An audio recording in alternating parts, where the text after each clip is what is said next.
Join us September 25th, 26th, and 27th for 3 strange realities to push the limits of your reality. Featuring authors, academics, researchers, occultists, experiencers, podcasters, and practitioners. All presenting fresh cutting-edge material and research. Streaming live. Featuring presentations by Brent Rains, editor of Alternate Perceptions magazine, Aaron Gullius, host of the Saucer Life podcast, David Metcalf, writer and researcher, Alan Greenfield, author of Secret Cipher of the Euphonauts, Stephanie Quick, writer and blogger, Red Pill Junkie, 14 researcher and explorer, Tim Banal, host of Banal of America, Guy Malone, iconoclast and troublemaker, Timothy Ritter, host of Strange Familiars, Kiki Dombrowski, author and practitioner, Greg Bishop, author of Project Beta, Ginny Ashford, host of 13 O'Clock, Recluse, host of The Farm, Jack Montgomery, Folk Magic, Joshua Cutchin, author of Thieves in the Night, Reverend Michael Carter, Alien Contact Experiencer, Dr. Future, host of Future Point, Tony Kale, author of Memphis Hoodoo, Rin Collier, occultist, Soraya Ascap, host of Where Did the Road Go, John Titty Ghost Stalkers and Hell. all 3 days, only $20. Tickets and info available at strangerealitiesconference.com. Brought to you by the Conspiranormal Podcast, conspiranormal.com. Strange Realities.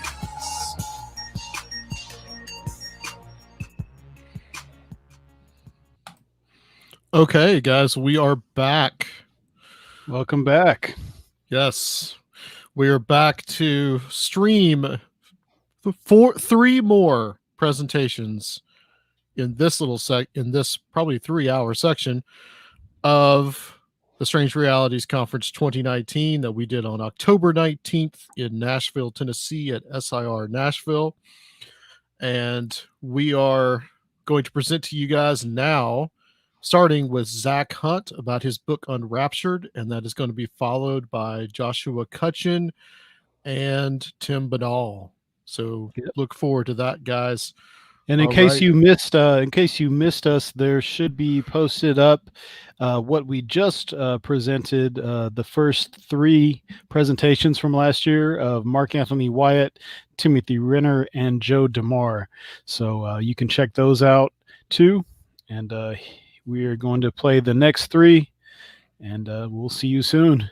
All right, guys, we'll see you in a little bit.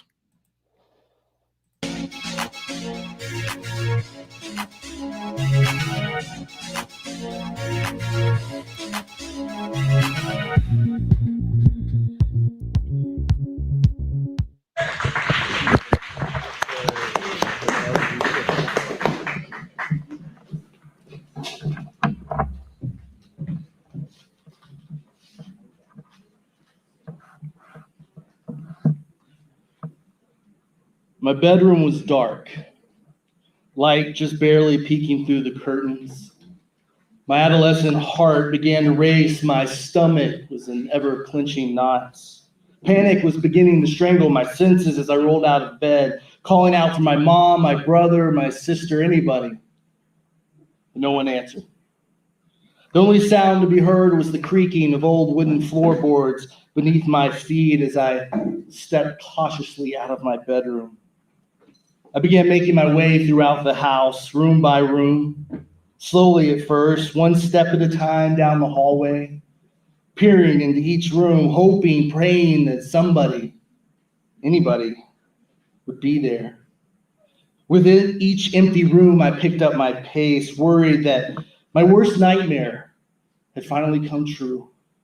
I was desperate to find anybody at all, even a stranger who had broken into my house to murder me and steal everything that I had, but all I found was emptiness and silence.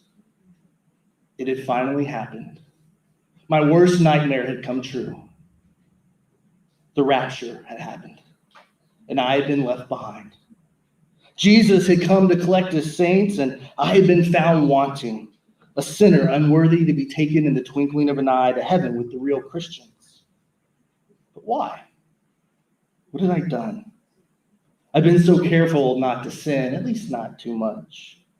I didn't smoke, I didn't drink, I didn't do drugs, I wasn't having premarital sex, I never missed church, I only listened to Christian music, and I had like every Christian t-shirt ever made. Yeah. What else did Jesus want from me? What unknown sin had I committed to be left here on earth with the reprobate? As I raced through my suddenly foggy memory, searching for some reason for finding myself on the path to hell, I threw open the back door to get one last look at the sun before searching for a bunker to call home for the next 7 years as the tribulation poured out its wrath on left-behind sinners like me. But then I saw him. The most beautiful sight my eyes had ever beheld. No, not Jesus. It was my stepdad, and he was cutting the grass. I hadn't been left behind after all. My family was all earthbound and accounted for. My stepdad had been outside working in the yard. My mom was out running errands. My sister was hanging out with friends. My brother was fishing, and I would have known all of this if I hadn't slept in till the crack of noon. Now, if that scenario sounds unimaginably bizarre to you, then you clearly did not grow up in conservative evangelicalism like I did. Moments like that are a regular occurrence for countless people who are convinced that at any moment Jesus will whisk the faithful Christians away to heaven, leaving behind non-Christians to suffer through a 7-year tribulation in which the Antichrist will rule the world through a one-world government, while horrific plagues rain down on those left behind until Jesus returns to enact the 1,000-year reign of peace. Or maybe the 1,000 years will happen and then he will return. It depends who you ask. What is certain is that you don't want to be left behind, and you don't have to be. All you have to do is say the sinner's prayer, accept Jesus into your heart as your personal Lord and Savior, and pay careful attention to the signs of the end times that unfold anytime Israel is in the news. Discerning those signs won't necessarily get you past the pearly gates, but it will help you keep on your toes so that if you've backslidden a bit, you'll know when you need to get your act together so you won't be left behind. Now, thankfully, discerning the signs is easy. There are plenty of televangelists ready to break it all down for you with charts and diagrams and books and videos. And best of all, these guides to the apocalypse can be yours for the low, low price of only $29.95. Or if you can't wait that long for the mail to arrive, your local bookstore, your local Christian bookstore, is stocked full of end times resources. I should know because I bought most of them in high school. But I wasn't alone. The Left Behind series of novels has sold more than 80 million copies. But it's far from the only cash cow of the apocalypse. Long before Left Behind authors Jerry Jenkins and Tim LaHaye hit the scene, another end times expert named Hal Lindsey wrote The Late Great Planet Earth to nearly the same acclaim and book sales. Not long after Lindsey set the earth on fire with guarantees of an impending Armageddon, former NASA scientist Edgar Whisenant had his own bestseller, 88 Reasons Why the Rapture Will Happen in 1988. Spoiler alert, the rapture did not happen in 1988. Now, if books aren't your thing, folks like San Antonio-based preacher John Hagee are prepared with oversized charts and diagrams on his weekly television programs in which his church services are transformed into apocalyptic lectures. Or for the younger generation, there's my personal favorite, The Third Eagle of the Apocalypse on YouTube, who's more than eager to explain to you the demonic imagery at the Denver International Airport, or reveal the secret prophetic symbols in the latest iPhone commercial. That is, if he's not too busy composing an original song on the end times, which you should absolutely Google the moment you leave here today. And then there's my personal favorite prophet of the end times, Jack Van Impe, who along with his wife, Raxella, we have some fans and kindred souls. Along with his wife, Raxella, he produces a weekly faux news show in which he quotes an awe-inspiring number of Bible verses while breaking down news stories usually connected to Israel to reveal how they are all clear fulfillments of biblical prophecy. But that's just the tip of the apocalyptic iceberg. There are rapture-themed movies designed to scare you into not being left behind. Bumper stickers to warn your fellow drivers that should the rapture occur, your vehicle will be left unattended. And even rapture pet insurance, which guarantees that a left-behind heathen sinner will take care of your pet in case you get zapped to heaven. Now, to be fair, that last one turned out to be a hoax, but that only means that the market is ripe for a new rapture insurance company should you be looking for an investment opportunity. The point is, the rapture can take over your life if you let it. Plenty of folks are eager for that to happen because they've got lots of stuff to sell you. Rapture-related businesses may seem like an obvious scam, but that's because you're not terrified of being left behind. Or worse, and this is the real fear behind it all, going to hell. I was terrified as a teenager of missing out on the rapture and going to hell. Now, notice I said the rapture, not the second coming. They're two very different things. The second coming is Orthodox Christian theology, something the church has believed since its founding. But the rapture is a rather recent invention. It was conjured up by a man named John Darby in the 19th century. He was born in London in 1800. Darby was the forefather of dispensationalism, which is just a fancy word for end times theology.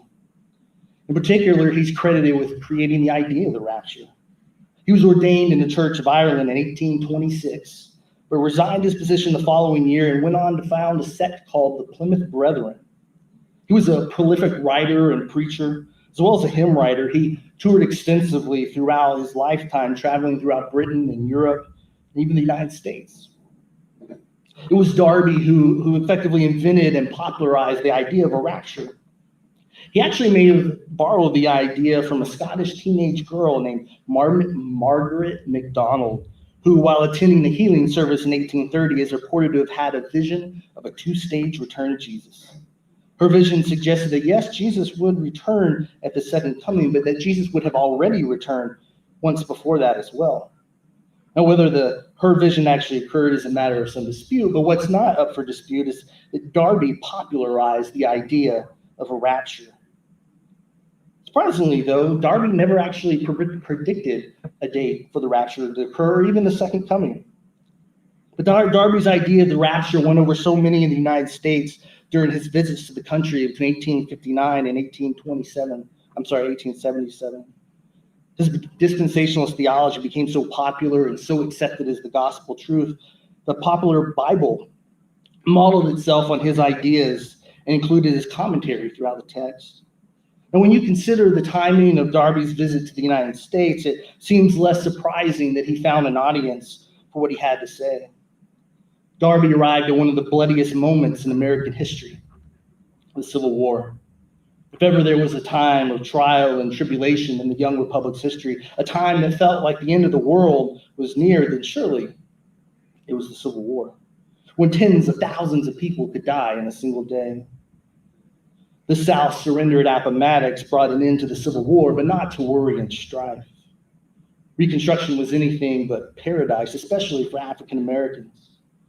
Darby's promise of liberation for the tribulations of the day must have sounded like incredibly good news to countless souls living during such a tumultuous time.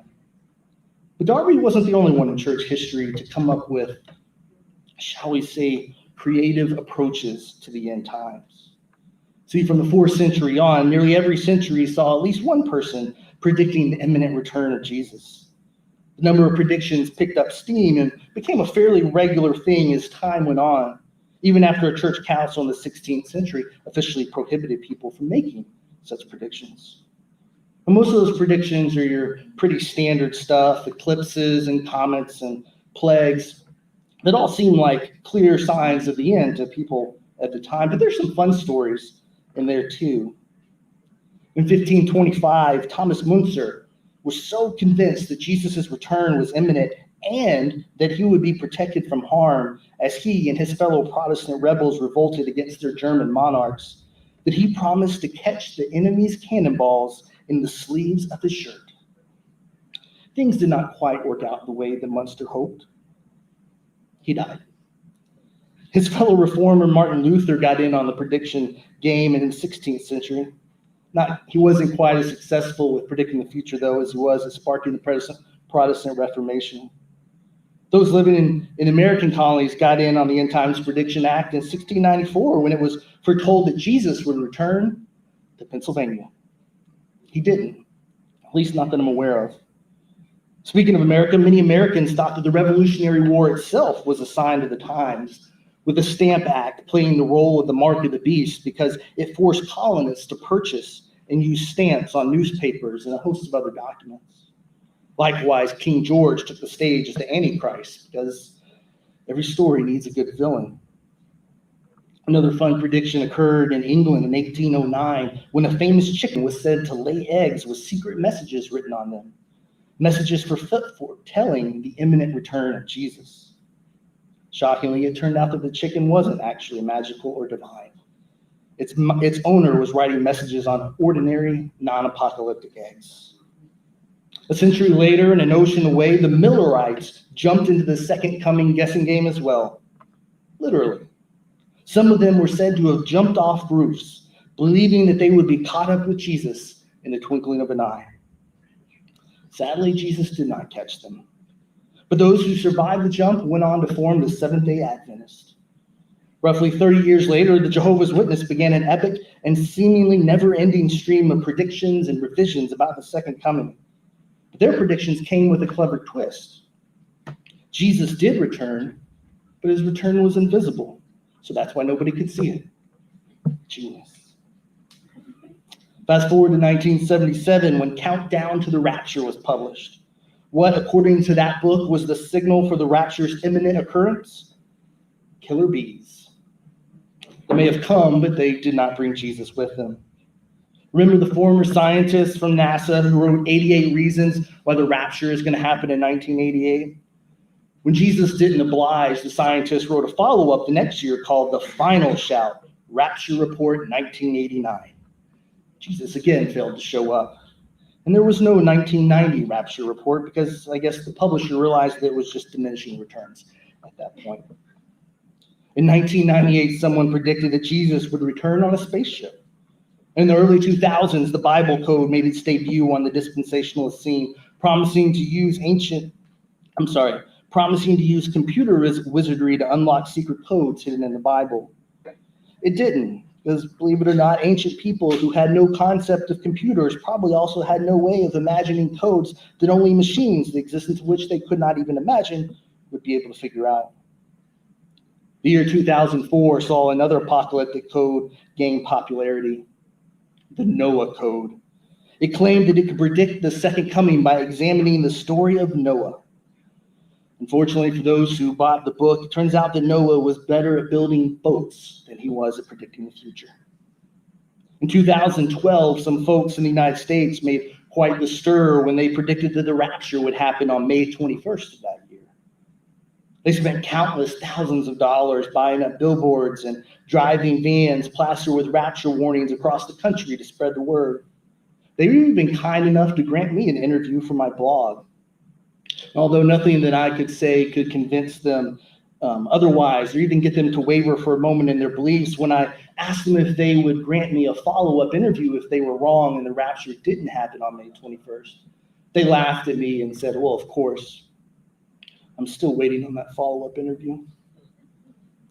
None of those figures, prognosticators, or prophetic models, though, can hold a candle to the juggernaut that was the Left Behind series. The blockbuster series of novels and related products didn't offer an exact prediction of a certain date for the end, but it did sell millions of dollars worth of merchandise. Though classified as fiction, the books were presented as a sort of future history, a creative documentary of what the Bible supposedly says is to come. What resulted from the Left Behind series, as well from its predecessors, imitators, and heirs, was a massive end times racket. While ostensibly explaining the mysteries of Revelation to the masses, the franchise raked in untold millions of dollars in the process. Although Tim LaHaye and Jerry Jenkins are no longer writing more volumes in the Left Behind series, their legacy lives on. The end times industrial complex continues to churn out new books, new codes, and new predictions which promise to make sense of the apocalypse for a price. Now, you may not believe in the rapture. You may not be a person of faith at all. You may be wondering, why the heck is this guy standing up here talking about that? And I am too. Yes, I see that hand. But the reality is this stuff has a direct impact on all of our lives, whether we believe it or not, particularly if we live in the United States. That's because conservative evangelicalism plays an outside role in politics in the United States, particularly in the current administration, but with all kinds of administrations and in recent years and recent generations. And so even if you or I don't believe in the rapture, if the people in the right places of power do, then it has a dramatic effect on domestic and foreign policy for the country and therefore for the world. You see this particularly in the case of the nation of Israel and how the United States interacts with Israel. Whether it's Jack Van Impe, the Left Behind series, Hal Lindsey, or any other self-proclaimed expert, end times theology begins, ends, and is driven along the way by Israel. Israel-related news usually gets spun by dispensationalists into some sort of prophecy fulfillment or precursor to prophecy fulfillment. The establishment of the modern-day state of Israel in 1948, prophecy. The Six-Day War, prophecy. The Oslo Accords, prophecy. Donald Trump moving the United States Embassy to Jerusalem, prophecy. If dispensationalists were just spinning old news to fit their end times chronologies, that would be one thing. But they're also driving foreign policy in the United States and giving cover to the nation of Israel for anything that it does. For example, my favorite prophetic end times expert, Jack Van Impe, claimed to have been consulted by the National Security Advisor during the George W. Bush administration to see how then current events in the Middle East lined up with biblical prophecy. For years, in a move the International Committee has denounced as illegal, the state of Israel has stolen land from Palestinians under the euphemism of settlements. In the process, Israel has committed all sorts of atrocities against Palestinian civilians, even turning Bethlehem, the birthplace of Jesus, into a de facto prison through the construction of a wall that restricts access for outsiders and limits travel for residents. All of this is defended in the United States by people on both sides of the aisle and for a variety of reasons, but arguably Israel's most staunch defenders in the United States is the Republican Party, which is driven by evangelical base that excuses all of Israel's actions as part of reclaiming land promised to them by God in the Bible. In other words, in the world of dispensationalism, what we are witnessing is not the political defense of another nation state. It's the fulfillment of biblical prophecy. President Trump, in an act clearly meant to appeal to the 81% of white evangelicals who voted for him, recently moved the U.S. Embassy from Tel Aviv to Jerusalem. The action was met not just with international condemnation, but with violent protests that resulted in the death of nearly 60 people. Dispensationalism saw that decision as a fulfillment of Scripture, even though there's no such prophecy in the Bible or anywhere else in the Christian tradition. As for the dozens of people who died, they were just collateral damage, unavoidable sacrifices in the cause for biblical prophecy. But beyond the issue of occupation, there's at least three other significant problems with this Israel-driven prophetic agenda. The first is that the modern nation state of Israel is not the same Israel in the Bible. It's one of the most basic mistakes that dispensationalists make. They conflate the people of God in the Bible with a modern political state, but they're not the same. One was established by God, according to the Bible, when he called Abraham to leave his homeland, a promise fulfilled generations later when Moses led the people of Israel out of Egypt and eventually to the promised land. The modern state of Israel was declared after the partition of Palestine into Jewish and Arab states by the United Nations after World War II. Secondly, the biblical prophecies that Jack Van Impe and others breathlessly claim are being fulfilled in the United States are a lot like the rapture itself. They're not actually biblical. There's no passage in the Bible in Revelation or Daniel or Matthew or anywhere else that says X, Y, or Z must happen in Israel in order for Jesus to return. What we see are dispensationalists taking real events as they unfold, contorting them to fit their predetermined maps and timelines, and then finding proof texts in the Bible to back them up. Finally, and most importantly, there's the problem of sanctified violence. Now, yes, both Israel and Palestine are committing violent actions in the battle for control of what they both see as their homeland, but conspicuously, the only side that's ever condemned by dispensationalists or conservative evangelicals, and even the United States government, is Palestinians. They were perpetually cast as the bad guys standing in the way of Israel's divine right to the land and therefore somehow preventing the return of Jesus. Yes, there is absolutely violence and guilt on the Palestinian side as well, but dispensationalism never holds Israel accountable for indefensible acts of violence against innocent men, women, and children, or the theft and destruction of Palestinian homes and land. It's all sanctified violence in the name of fulfilling biblical prophecy. Dispensationalists who decide that all Palestinians are their enemies rarely, if ever, stop to consider the fact that many Palestinians are Christians too. Which leads us to really the core problem with end times theology, and that's its Machiavellian ethics. So the basic idea behind dispensationalism is that there are different time periods or dispensations throughout history. According to dispensationalists, we are living right before the final dispensation when Jesus will return and establish his kingdom on earth. Now, this sounds good and nice until you flip the coin over and see the other side. See, the underside or the underbelly of dispensationalism is its Machiavellian ends justify the means theology. Because we are supposedly living before the final dispensation, and because we must do everything that we can to make sure biblical prophecy is fulfilled so Jesus can return, normal ethics are suspended for the sake of the cause. With a moratorium on morality, dispensationalist Christians free themselves to turn a blind eye to a whole host of atrocities, not just in Israel, but also here at home, because tragic as those atrocities might be, they can always be justified in the name of biblical prophecy. Ironically, this is the very thing that conservative Christianity warned me about when I was growing up. Whether it was in the church or at a youth group event or on Jack Van Impe Presents, I was constantly warned about the dangers of moral relativism, how the godless liberals were taking over and forcing moral relativism onto everyone to make way for the Antichrist. Christians, I was told, must stand firm in their convictions and values no matter what. But that edict was subtly suspended whenever biblical prophecy was at stake. Whenever biblical prophecy was at stake, moral relativism suddenly stopped being the evil liberal boogeyman and became the movement of the Holy Spirit. A prime example of this is the 2016 election of Donald Trump as president of the United States. Trump is a known adulterer, liar, cheat, and gambler, thrice divorced, unapologetically crass, and immoral, racist business mogul who uses fear-mongering to rile up the worst in people while refusing to apologize for anything he's done. On paper, he's the kind of person who should make evangelical Christians reel back in horror.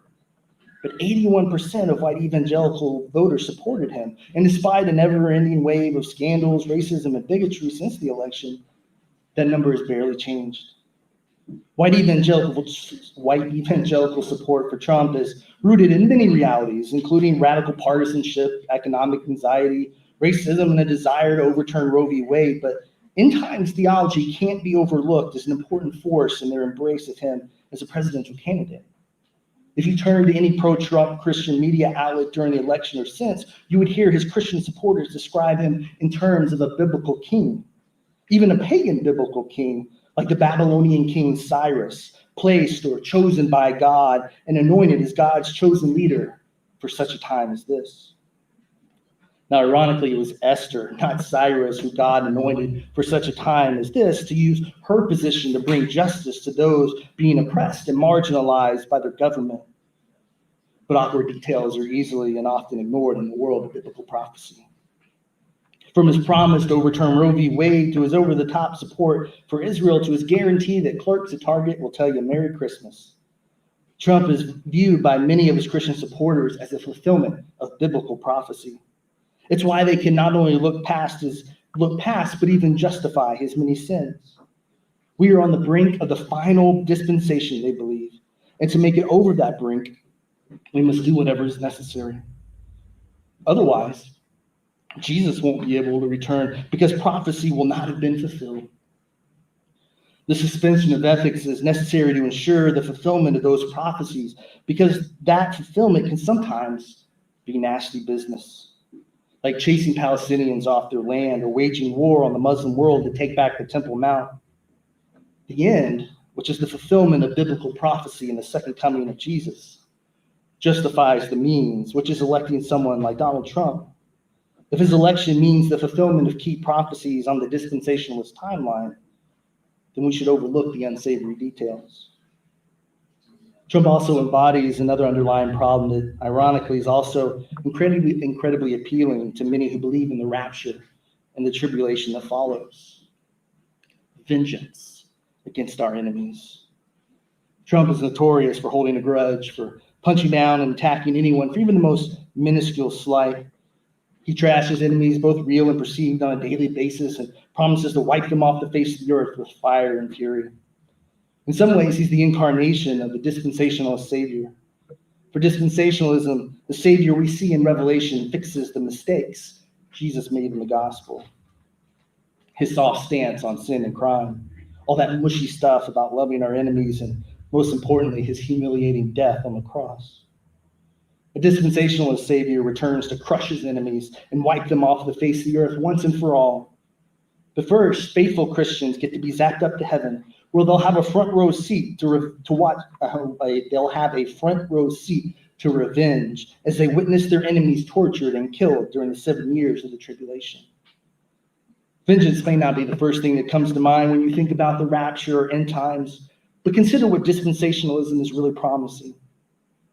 With its talk of things like the rapture, the tribulation, and Armageddon. When the rapture happens, their smug enemies will be left behind and ashamed, forever having to face the truth that they were wrong and Christians were right. But that's just the beginning of the apocalyptic nightmare. The tribulation isn't just a time without the benefit of nice Christians around to say, have a blessed day when you pull away from Chick-fil-A.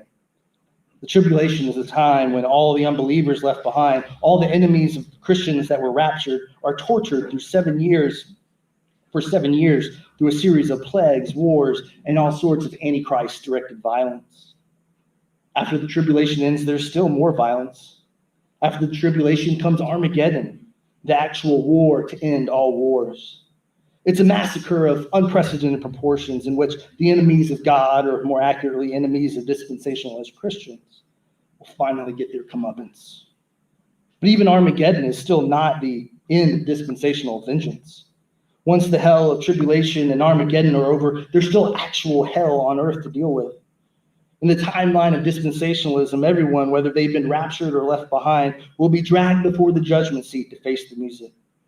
Their entire lifetime's worth of sins will be read in excruciating detail for all of humanity to hear. And then Jesus will send all the unrepentant people to hell, where they'll be tortured for eternity. So when dispensationalists sanctify violence in the Middle East, atrocities by the state of Israel, or hatred, violence, and vitriol from someone like Donald Trump, they can spin it as living out biblical prophecy, as a prophetic act of affirming the truth of what is to come by living it out in the here and now. It's like a perverse Eucharist. It's living out the future. It's living out the promise of the future here in the present, but in an objectively un-Christ-like way. Yet violence is not seen as anti-Christ in end times theology. It's the way of dispensationalist Jesus. It's how dispensationalist Jesus is going to make the world right again. And because Jesus is coming back, enemies aren't the only ones who suffer the wrath of end times theology. The earth does too. At the heart of end times theology is, believe it or not, the issue of climate change. In the beginning, God commanded Adam and Eve to care for the creation God had given them. Care for, not exploit. The word dominion often appears in our English Bibles, but the Hebrew word that's being translated there as dominion is radah. And it isn't about exploitation. Radah is the sort of responsibility that Old Testament kings were supposed to have. The kings of Israel weren't anointed by God to exploit their subjects however they saw fit. They were called to care for the people of Israel by ensuring justice for the poor and defending the weak. In the same way, the call of Genesis to have dominion over the earth is a call to care for the earth, not exploit it for our own selfish ends. We've obviously not done a great job of that task of stewarding the earth. And as a result, the climate is changing rapidly. Temperatures are rising, sea levels with them. Glaciers are disappearing, and so are animal species and entire ways of life for people in coastal communities. As caretakers of the garden, people with a divine calling to care for creation, we should be at the forefront of caring for creation, but we're not. In fact, the very idea of climate change is anathema to many in evangelicalism, particularly dispensationalism. Part of the refusal to accept the truth is the result of a never-ending stream of propaganda, years-long efforts to brainwash people on the behalf of oil and gas industries can't be overstated. But when the talk is about the church and climate change, we can't overlook the role that dispensationalism plays in neglecting the environment. When most of us read the last 2 chapters of Revelation, hear about a new heaven and a new earth where there'll be no more sickness or death or sorrow or mourning, for old things will have passed away and all things will be made new. When we read that, our hearts are warmed and our souls are filled with hope.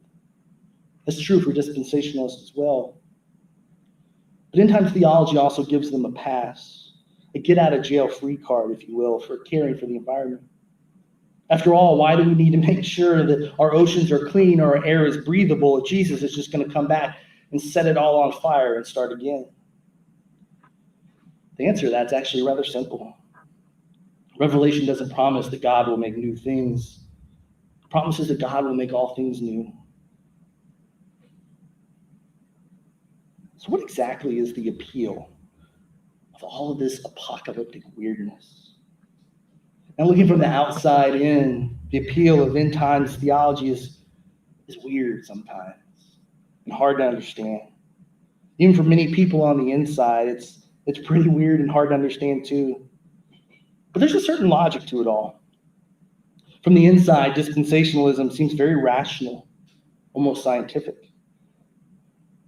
To put it crassly, dispensationalism gives its followers, people like me in high school, the confidence of knowing that we're right by suggesting that all the smart people are wrong.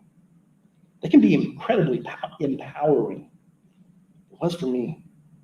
See, the veneer of scientific or intellectual credibility that end times theology offers can't be overstated. Many dispensationalists may not consider themselves intellectuals. They may not care about engaging in the sort of theological or philosophical debates that academics enjoy, but in the information age, when everyone seems to be an expert on something, the systems of dispensationalism offer a sense of confidence for those seeking surety in their faith without having to attend seminary or have a working knowledge of biblical languages. End times theology also offers a sense of community. It's an often overlooked aspect of end times theology, but one we shouldn't miss. Community is, after all, an important aspect of any faith. Religion gives us a place to belong, a sense that no matter what, that we're still part of something bigger than ourselves. And what could be bigger and more meaningful than the end of the world? For all its gloom and doom and denunciations of unbelievers, end times theology offers a welcoming community for true believers. One that affirms their beliefs, gives them a role in spreading an important message, and promises a place in the heavenly community for all eternity. Which leads us to the most obvious appeal of the end times, and it's the guarantee that believers will avoid hell. The promise that I would avoid hell, and not just hell, but suffering in general, because I wouldn't be left behind to suffer through the tribulation, was certainly very appealing to me. The rapture guarantees that the faithful will be taken away to safety and comfort, and the comfort of heaven, where they can watch from the clouds as those left behind suffer unspeakable tribulations. Who wouldn't want to avoid that? Dispensationalism offers you a really easy way to avoid all of it. You just have to believe. On the flip side of avoiding hell, there's the genuine hope for something better. Yes, end times theology is full of all kinds of scary plagues, evil monsters, and celestial bodies turning to blood. It's terrifying stuff, but end times theology also offers a way to escape the danger that has come. The rapture guarantees that once history is over, true believers will be safe and sound and treated like royalty in heaven for all eternity. Who wouldn't want to be taken to heaven? Who wouldn't want to live through 1,000 years of peace? Who wouldn't want to be a part of a chosen few? For all its flaws, and there are many, dispensationalism offers something that is universally appealing: the hope for something better. If you're struggling to pay your bills, if your life is filled with broken relationships, if despair and depression haunt you, end times theology promises a future free from pain and brokenness. It promises a place of healing where no one goes without, a new world where tears are wiped away. The promise is that death and sorrow and mourning are no more as long as you're a true believer.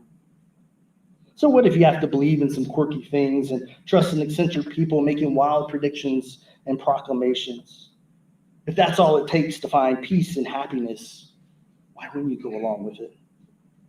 If simply believing in what they said meant that you too could be part of a new heaven and a new earth, why not? The rapture may be a relatively new invention, but the promise of something better is as old as faith itself. Since the dawn of Christianity, people believed that the return of Jesus was imminent and have sought to understand what that means and how they should prepare. For all its quirkiness, end times theology is a natural extension of that quest to see faith become sight. End times theology exists to prove why that faith is true. The predictions and proclamations are often over the top, if not simply delusional, but they spring from that same fount, from the desire for a better life. End times theology not only promises that better life is coming, it also shows how and when it's going to arrive. It's intoxicating for a lot of people. I know. I was once one of them. And while I no longer believe in the rapture, I do believe that, rightly understood, the book of Revelation in particular could be the thing that helps undo a lot of the damage caused by rapture theology. That's what my book, Unraptured, is about. It's part spiritual memoir, part tour of the apocalypse, part meditation on what a relevant and practical faith would look like. You see, Revelation is not a roadmap to the future. It's a way of thinking about the present. But we often miss that because it's a book that's 2,000 years old, written in a genre called apocalyptic literature that most of us have no familiarity with. And let's be honest, it's filled with a lot of weird stuff, like the Whore of Babylon and beast and plagues and Antichrist and all kinds of just really bizarre stuff. But there's a message there that's really important, I think, for the world today, and that could really be transformative for all of us. The problem is we have to get through all that crazy imagery and stuff, and that's why I try to do in my book, because when we get through it, there's some really interesting stuff, like the Whore of Babylon, that salacious image that we're all familiar with. It's not a story of prostitution, it's about exploitation. What Revelation is saying is that people who are exploited, like the Whore of Babylon, are going to be set free, that they're going to be liberated. When Revelation talks about the great beast, the dragon with the many heads, it's a symbol for the Roman Empire, but it's really a symbol for power and oppression of any government, any time. Revelation promises that oppression is going to be toppled, that the powers and principalities will not last forever, and that the people who are being trampled under the feet of the beast will be in power one day. Or look at the plagues, the bowls of wrath that pour out, if you've ever read the book of Revelation, where the moon turns to blood and the locusts are set free. It's a reenactment of the book of Exodus, because ultimately Revelation is a story of liberation. It's a promise of hope. For someone like me, who's a person of faith, Revelation is not just a roadmap, it's a calling. It's living out the Lord's prayer of thy kingdom come, thy will be done on earth as it is in heaven. When you get to the book of Revelation, when you get to the end of the book of Revelation, and we see this new heaven and this new earth, people aren't going up to heaven. Jerusalem, the new Jerusalem, the kingdom of heaven, is coming down to earth. And that's a message that I really try to explore in my book. And it's one that I think appeals, or I hope appeals, whether you have a faith in Christianity or any other religion. Because ultimately the message of the book, and what I think the message of really Revelation is that it's calling us to help build a better world, a more just world, a world where the poor and the oppressed are liberated, where the marginalized are welcome, where the prisoner is set free, where the hungry are given something to drink, where the thirsty are given something to, hungry are fed, and the thirsty are given something to drink, the naked are clothed, and the prisoner is set free. I've talked a lot, and I won't be here for the Q&A, so I want to open this up before I have an altar call up here. To any questions that you might have for me of who the heck I am, of the book, of Revelation, if you need interior decorating tips for your house, I'm pretty good at barbecue. I like making barbecue. I can give you some tips on that. Any questions for me about the book or how I'm so good looking? Yes, absolutely. 10 minutes. No, seriously, please. Yeah, I just have a quick question. By the way, thanks for your sharing. Y'all know me talking to. It's good to see you, I man. got here. I just was trying to hurry to get your time to talk. I'm glad you made it. Yeah, thanks for everything that you just shared. And when you talk about, since I'm somebody that was raised like you, and raised particularly in the Bible prophecy thing, I got a copy of Late Great Planet Earth. Oh, thank you. I got a copy of the Late Great Planet Earth in 1976 at Kmart. Do you still have it? Right. I think so. My brother got it. He read it in the night. I read it in the night. Cable TV came along, and they did a big thing. So anyway, I was immersed in that. We taught conferences. It's pretty exciting stuff. Yeah. But what I told somebody when he raised the church was that God is doing something today. Yeah. Now, the only thing I would just say, brother, because everything that you said about what our garden variety, prophecy buffs, particularly the celebrity Christians do, and the wrecks that they create and the garbage that's out there, I agree with you 100%. And I have gone on the record and said it's garbage as well, and have taken the hits from it. And have alienated myself from people who even share my beliefs because I would dare question what they derive from it. The only thing I would say is that these are difficult questions, and we all have to be careful that we can separate the baby from the bathwater in these things. And everything that they have taken and exploited in that message that causes harm to other people, including what you talked about destroying the environment and not taking responsibility for a mandate they were given all the way back when mankind was created.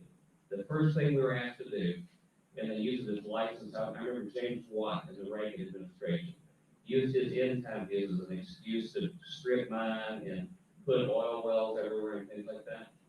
I totally agree with you with that, but I would also say too that the teachings of Jesus in the Bible, not only do they not support any of that, but if you take a pure view of the rapture, whether you may have dispensed with that or not, does not have to take all that garbage either. I would even call myself still a dispensationalist because I haven't found a better understanding of Scripture, but I really despise other dispensationalists. Okay? Yeah. I mean, I still don't see something that separates better to me when I read in Thessalonians about, don't be despaired because you've not missed the calling out because we will meet him in the air in a twinkling of an eye. And I see these other things that reliable people say, and I don't have any problem with them. I don't feel like I have to build a big chart across the screen that has every minute detail. Yeah. And the problem, I think you would agree with me, if somebody comes up and they're saying, oh, we're fighting a Cold War, my political party has a Cold War agenda, let me go back fit theology to try to fit this political thing. And that's where I think things get off the rails. So I just don't want people to separate the baby from the bathwater. Oh, and I yeah. know you would agree with me, Jesus is not part of any of this. Yeah. Even the biblical record is not part of this. We may have a debate on whether some kind of calling up is possible or not, but it gets complicated. I mean, I having dispensational sympathies, and I'll say that because if I find out I'm all wrong about stuff, I don't care. As long as I can hang out with Jesus, I don't care about this stuff. But if there is still something true to that, that doesn't mean I support all the ugliness of the atheist state of Israel and all of their torture and their other coldness for their neighbors, no matter who they are. And there's nothing in the Bible says we're supposed to do anything to get them covered. But you'll hear all the mainstream Christian leaders say we got to do whatever they say, and there's no connection to the Bible whatsoever in any of it. So I'm saying partially an amen to you on what you said. Thank you. I still may have issues about whether there is a clinical rapture or something that occurs, but I will tell you one thing. All the people who are the celebrities are using it for their own purpose. And I would say, you go talk to your creator, and you go look at it, and just don't listen to those people, and find some other people you can trust, because you all are all truth seekers. And if Jesus says he's the truth, he just wants truth seekers. He doesn't want people that wear a tie, the seminary, some of them are okay too, but you do your own thing. And, we can all work together, and I will work with you to try to help make this a better place. Because if you go back and look at that book you recommended in Revelation, what it talks about is not God getting revenge on people for things to him. He's getting after the people, the poor people of the world, who were exploited by the great city Babylon, that sells the souls of men, and about all of those indictment seals are opened about the riders on the red horse and all of the militaristic people who killed these people, and the economic powerhouses that have exploited with the black scales. And he says that's not going to go on forever. But that doesn't absolve us for being a direct interaction to stop these people right now. Because we'll find ourselves on the other side of the fence when what goes around comes around if we don't take action now. So it motivates me to do what's right for us and for the world. Because he said he's coming back to see about the violence that was done to the earth. So it turns out our God's a tree hugger. And I'm sorry to tell a lot of my religious right friends about that. But he's a tree hugger. He told us to take care of it. We blew it. Maybe people here don't. And he owes it back to the earth as well as us. Okay, so I know I took a long time, but I just want to say, I may have some issues on whether a rapture exists or not, but I don't disagree with anything you said about the absolute mess they make of that issue and everything else. And I want to be part of the good people, and that includes a lot of people here, to do what's good and right. So, Thank you. thanks, brother, and just say thanks to everybody else here too. Thank you. And I like, I'll close with that, what you're saying about how we're all truth seekers in here. That's really kind of what the book is about, is weeding through the mess of these like ideological differences, and these debates about things that ultimately don't really matter, and trying to find truth in this particular way of life, of making the world a better place. But by the way, let me say one thing I forgot to say, to factor into your discussion. What happens is a lot of people get a bunker mentality when they embrace that. They don't care what happens to everybody else. So I'm getting in my whole, if their political party didn't win the presidential election, then you hear a lot more about prophecy. They go in their bunker and they're going to wait for 4 years and they pop up and celebrate things. But the other alternative, and part of the reason my own study, having to show that the early church fathers and others did talk about this blessed hope, because they were all being persecuted, had no power. Nobody had power. There was no democracy at the time, and they were a minority persecuted. The other threat that happens when you take charge is what happened when Augustine came along and the church triumphant, and they said, no, we don't want to hear about any of that stuff about God coming back, because not only are we going to take charge, but we're going to take force. So the church triumphant comes in and says, we're going to have Christian armies, and we're going to do it ourselves and do things. And that's the other danger. You go the other way. If you don't wait for Jesus to come take care of things, by all means, don't do some kind of armies and shed blood and say you're sanctified because you're going to actually make all these good things and the end justifies the means.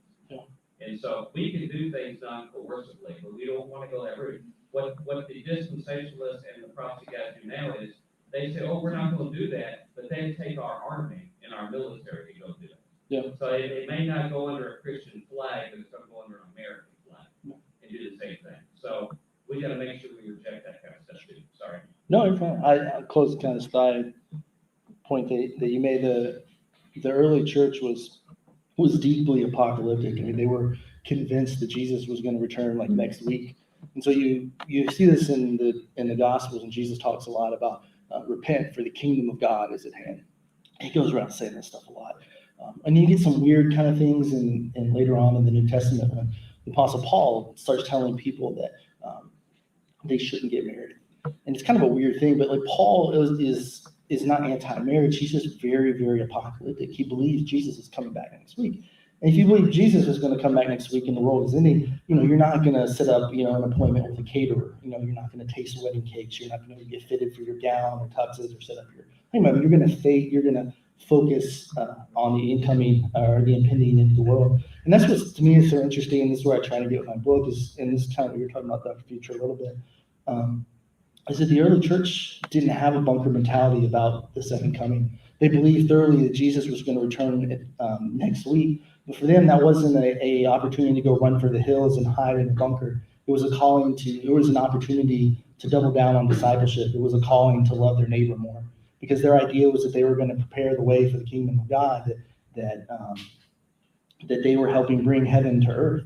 And to do that meant that they had to be involved. They weren't just sitting around waiting for some mysterious date in the future, but they were called to act now.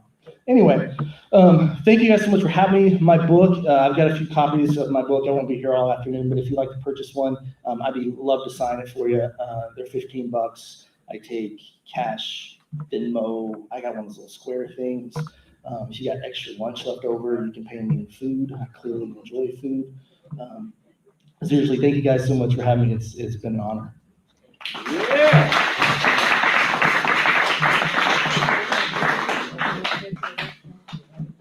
That was second. Everybody offer on the rapture. Okay, let's take a 5-minute break, and we're gonna get Joshua Cutchin up here. Alien human hybrid lore. Well, I've been waiting for, baby.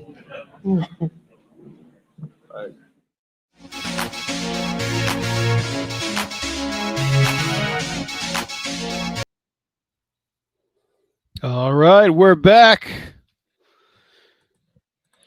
Yes, we are. So that was Zach Hunt's And- presentation. Yes, Zach Hunt's presentation on his book Unraptured that you just saw there from Strange Realities Conference 2019. And the next presentation is our really good Paranormal friend favorite Joshua for sure. Cutchin, who is going to talk about he's going to talk, and who is going to be speaking at this year's 2020 online conference, as well as Tim Banal and Guy Malone, who are coming up a little bit later. But if you're ready, we'll go to Joshua Cutchin on alien human hybrid lore. I've got it pretty much up here, and we'll go ahead and play it.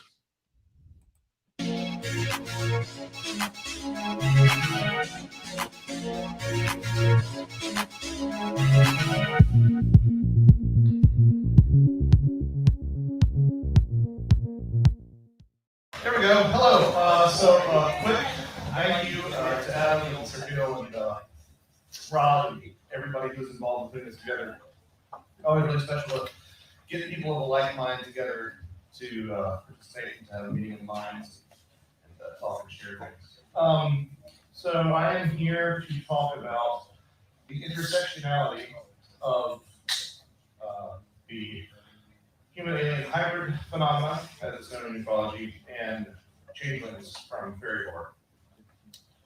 I think the first thing to think about is to throw out our typical ideas of what fairies are. The contemporary vision that we have of fairies being effete little Tinkerbells with their wings is more or less a late 17th century children's book adaptation. Was adapted in several Shakespearean plays to have that sort of appearance. Fairies, prior to that time, never really had wings. They did have powers of levitation, but that is a different thing altogether. So whatever you think about fairies, toss that idea out. Generally speaking, the three things you can generalize about fairies across the world in a variety of cultures, not just a couple of cultures, are that they are generally short in stature, live underground, and have a love of stealing children, which is the main focus of what this particular presentation is about. However, as pioneered by ufologist Jacques Vallée in his seminal work, Passport to Montgomery, there are quite a few similarities between what we refer to as the extraterrestrial contact experiences in modern day and interactions with the faithful in these various cultures. While Vallée did a great job setting up that groundwork, the resonances between both fairy lore and modern day alien abductee lore are a lot more resonant than I think even Vallée realized. So I've taken to adopting the term failures because for me it's become quite difficult to separate the two. So to give people an idea of exactly how these things overlap, I'm going to give you a quick little crash course primer here. First thing is obvious enough: stature, right? Alien rays are typically depicted as shorter. There are some taller ones depicted. We'll circle back around to that in a moment. But as their euphemisms often imply, the wee folk, the little folk, are almost exclusively of a shorter stature. Again, not that there aren't exceptions, but we're generalizing here. Anomalous lights, especially in the woods or in the sky, were often associated with fairies as the phoenix lights on the left and Dismard's tradition of fairy lights on the right. If you see lights nowadays, they're context dependent. So if you were to see strange anomalous lights in Cornwall in 1650. You probably interpret that a lot differently than people singing Almond Lights in Phoenix in 1997. Was it 1997? It was 1997. Thank you. Okay. Better academic than I think I am. Wands. Obviously, the wands are a fairy trope that we see in a lot of art. We also see wands in a lot are involving extraterrestrials, generally used to paralyze individuals. There's some offhand comments. Oh wait, sorry. Hey, fake queen motif. Sorry, I just skipped ahead there for a moment. The fake queen motif is a motif wherein, while the fairies themselves are shorter, the queen of the fairies, the leader of the fairies, is a taller being. We see this again reflected in a lot, not all, but a lot of modern experiencer reports where they will report shorter gray aliens and a taller supervisory gray alien. Now, offhand comments. There's a Celtic story of the fairy dwelling on Selena Moor, where a gentleman actually encounters a group of fairies led by a taller fairy queen, just as in the last motif we discussed. And there's an offhand comment made by another lady who was trapped by the fairies there that they are not Christians, they are quote unquote star worshippers. And if you look at both the contact lore of the modern era and the contact lore of especially the British Isles, you'll find a lot of offhand comments, not enough to sort of generate an entire motif around, but you see these recurring themes come up time and again.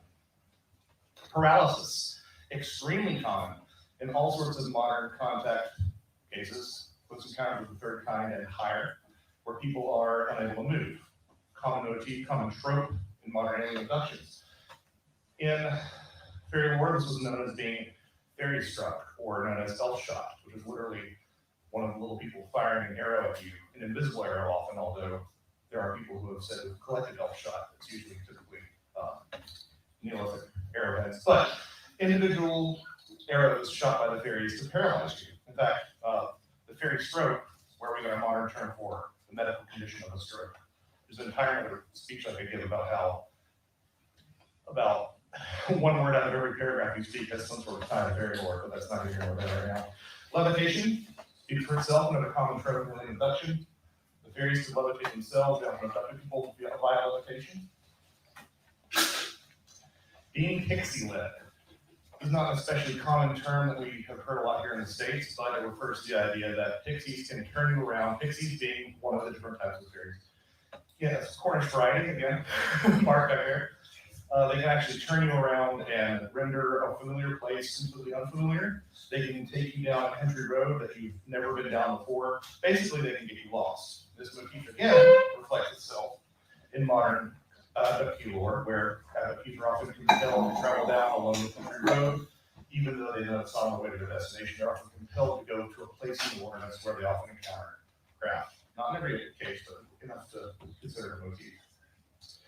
Fairy rings versus crop circles. This is pretty self-explanatory, even though a large amount of crop circles are man-made. Even those that are man-made tend to have general high strength that's associated with them.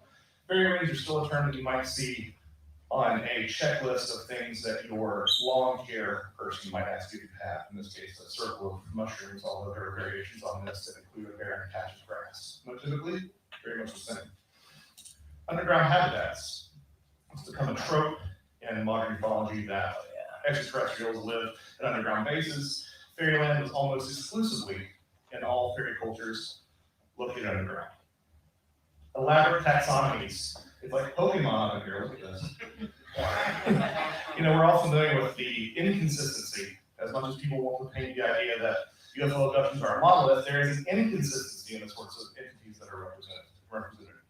Greys sometimes have black eyes, sometimes they have pupils. We have insectoids, we have reptilians, we have this, we have that.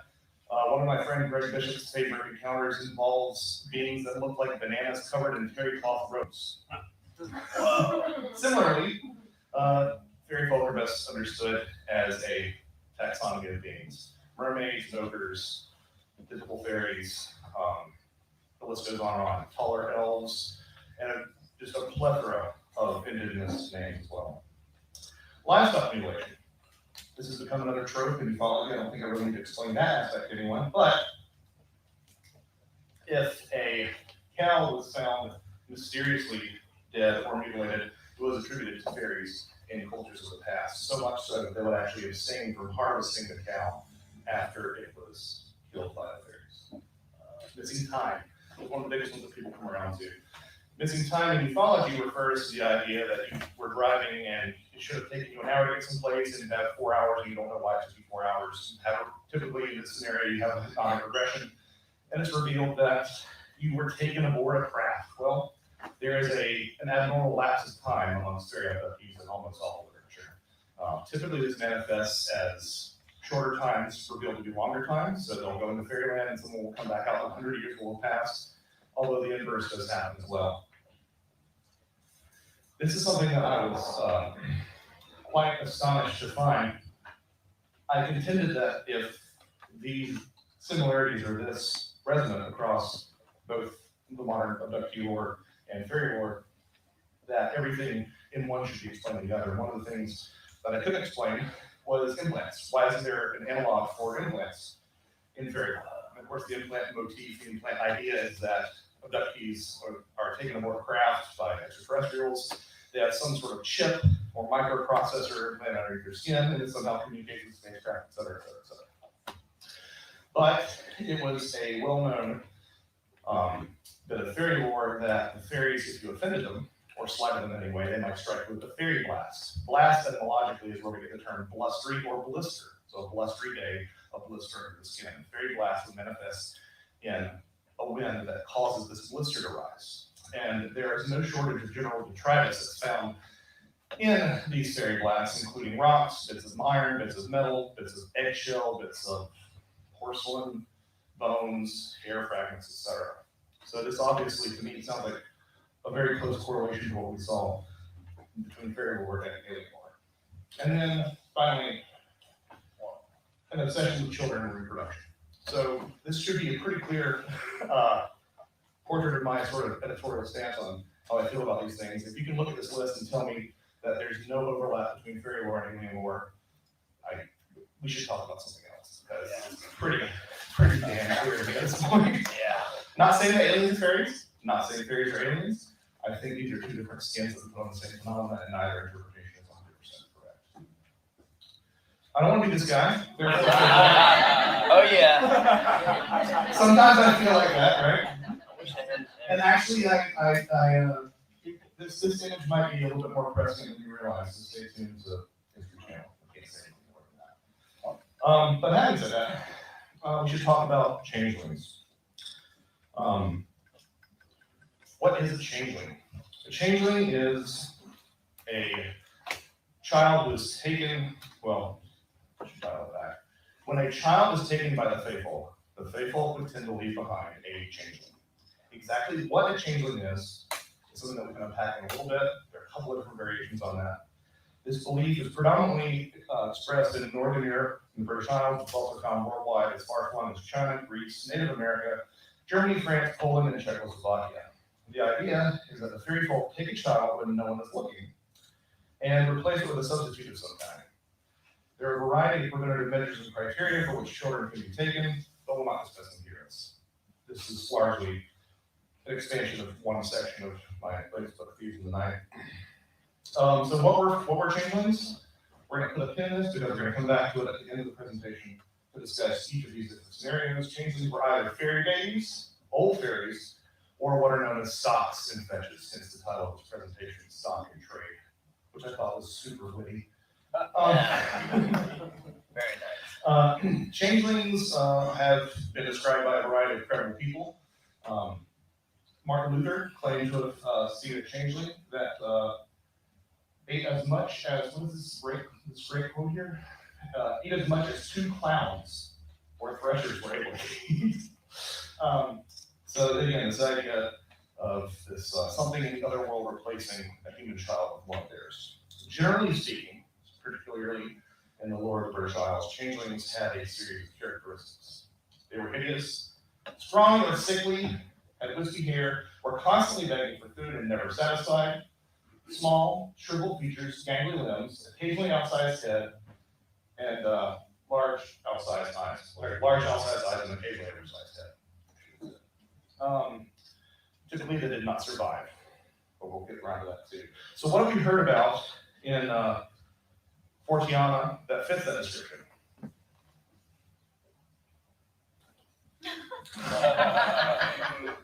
Maybe not that. No, in all seriousness, this sounds quite a bit like alien hybrids that we see in modern ecology. The similarity has been noted ad nauseum, no better than Graham Hancock's Supernatural. Oddly enough, art does not seem to tend to reflect this depiction of alien hybrid babies looking like changelings. There are some exceptions. Brett Oldham's Children of the Grey sort of does a good job of that, the cover of that. If anyone doesn't know what the alien hybrid idea is all about, it's the idea that aliens are coming to Earth for some reason, motivations of which we will circle back around to at the end of this presentation, but they are trying to combine human DNA with alien DNA to some sort of end, either to combine two races or to take over the world, something along those lines. But it's the idea that either gametes are taken from a male or female abductee and combined with alien gametes. The idea that male and female gametes are combined with an actual fetus that's somehow injected with some sort of alien DNA or something, or anything in between. Sometimes these are birthed aboard spacecraft, ostensibly. Sometimes, more commonly, there's this phenomenon of vanishing fetus syndrome in the ufological community where a pregnant woman will suddenly find that she is no longer pregnant with no signs of spontaneous miscarriage or abortion. Having said that, all these, again, have been noted at length that there are similarities between changelings and the ET hybrid, but let's look at some of those intersections a little bit more carefully. Clones and weight. Some suggest that these hybrids might actually be clones. One of Carla Turner's abductees saw what she called, quote, a room of inert male and female human bodies who were beautiful and identical. Brett Oldham, the gentleman who wrote the book, whose cover I just showed, said that he also saw a room full of clones at one point. Famed abductee Virginia Horton, one of Bud Hopkins' subjects, claimed that she was introduced in a house to the sky to her sister, who looked exactly like her and was a clone. This gets a little bit more rewarding when you look at the case of Antonia Alves Ferreira. He was a Brazilian abductee, having recurring experiences from age 11. This is him nowadays with the entities that he encountered throughout his life on the right. During one of his abductions, he said that on a screen he saw a, quote, double of his sitting at a table in his house. This is from Irene Grange, from Flying Saucer Review. A few moments later, its head drooped and it was asleep. Ferreira's father came in to take the boy to a hammock for a nap, but the boy was so heavy he could not carry him at all. Now, this should set off alarm bells for anybody who's familiar with fairy lore. It was very common for many creatures of the other world to exhibit unnatural weight. I believe there was actually something along the lines of the Bell Witch, there being an attempt to carry the Bell Witch, and the Bell Witch sort of being too heavy to carry, something, an entity associated with the Bell Witch. Neither here nor there, witches and European folklore were often attributed a great weight to demons as well.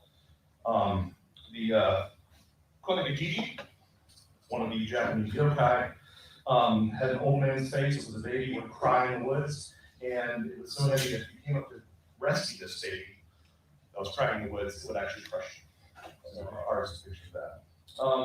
But again, this is not exclusively related to demons and yokai and witches. In one Irish fairy tale, a mother wading to a river to toss away a changeling found it, quote, growing heavy as lead, eventually ripping through the quilt as a heavy stone would through a muslin handkerchief. Brings us to our next point of comparison between extraterrestrial hybrids and changelings. Soul swapping. Ted Rice, another one of Carla Turner's recurring subjects, claimed that when he was taken and cloned, there's that word again, at 8 years old, he remembered being returned to the house in a dark, swirling atmosphere, and all of his relatives saw what they believed was a tornado. The tornado is a very common motif of means of transportation between the human world and the other world. So much so that, if you recall, I mentioned the fairy blast. Fairies often travel on storms, fairy squalls, as they're known in Nova Scotia to this day. Inside a strange room, Ted Rice claimed that then stripped naked by two gray aliens, and was forced to drink a strange liquid, which somehow separated his soul from his body.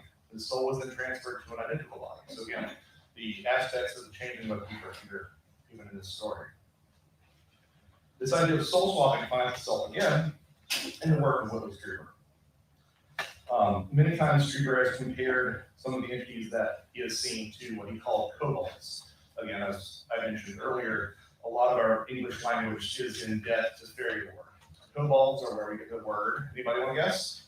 Cobalt. Cobalt, yes. Typically blue and luminescent, they would either be your friend or your worst enemy in the mines. Germanic mines. What Strieber has compared some of his visitors to these tiny cobalt creatures, and in his book, The Supernatural, not to be confused with Grant Hancock's Supernatural, which he authored with Jeffrey Kripal.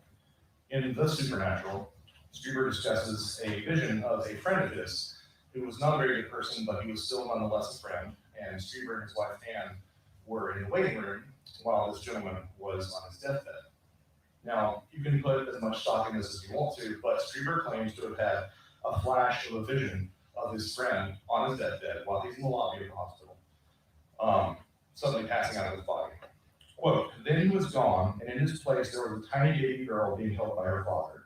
The baby's eyes widened with what seemed to be an adult recognition, and the infant began screaming terribly, waving its arms and kicking, its eyes practically popping out of its head.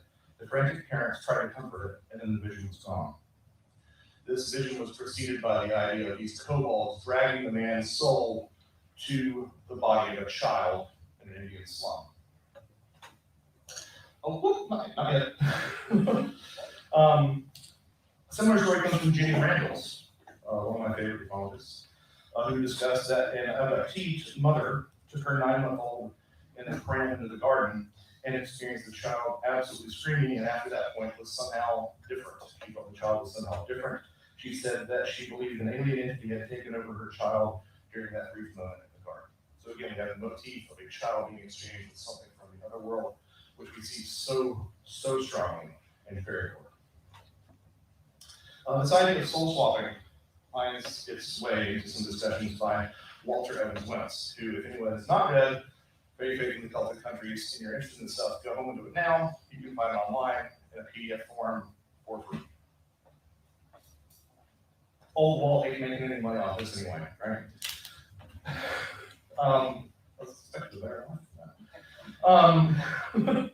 It's sort of the definitive urtext for a lot of the fairy lore we get from the British Isles and also from Brittany.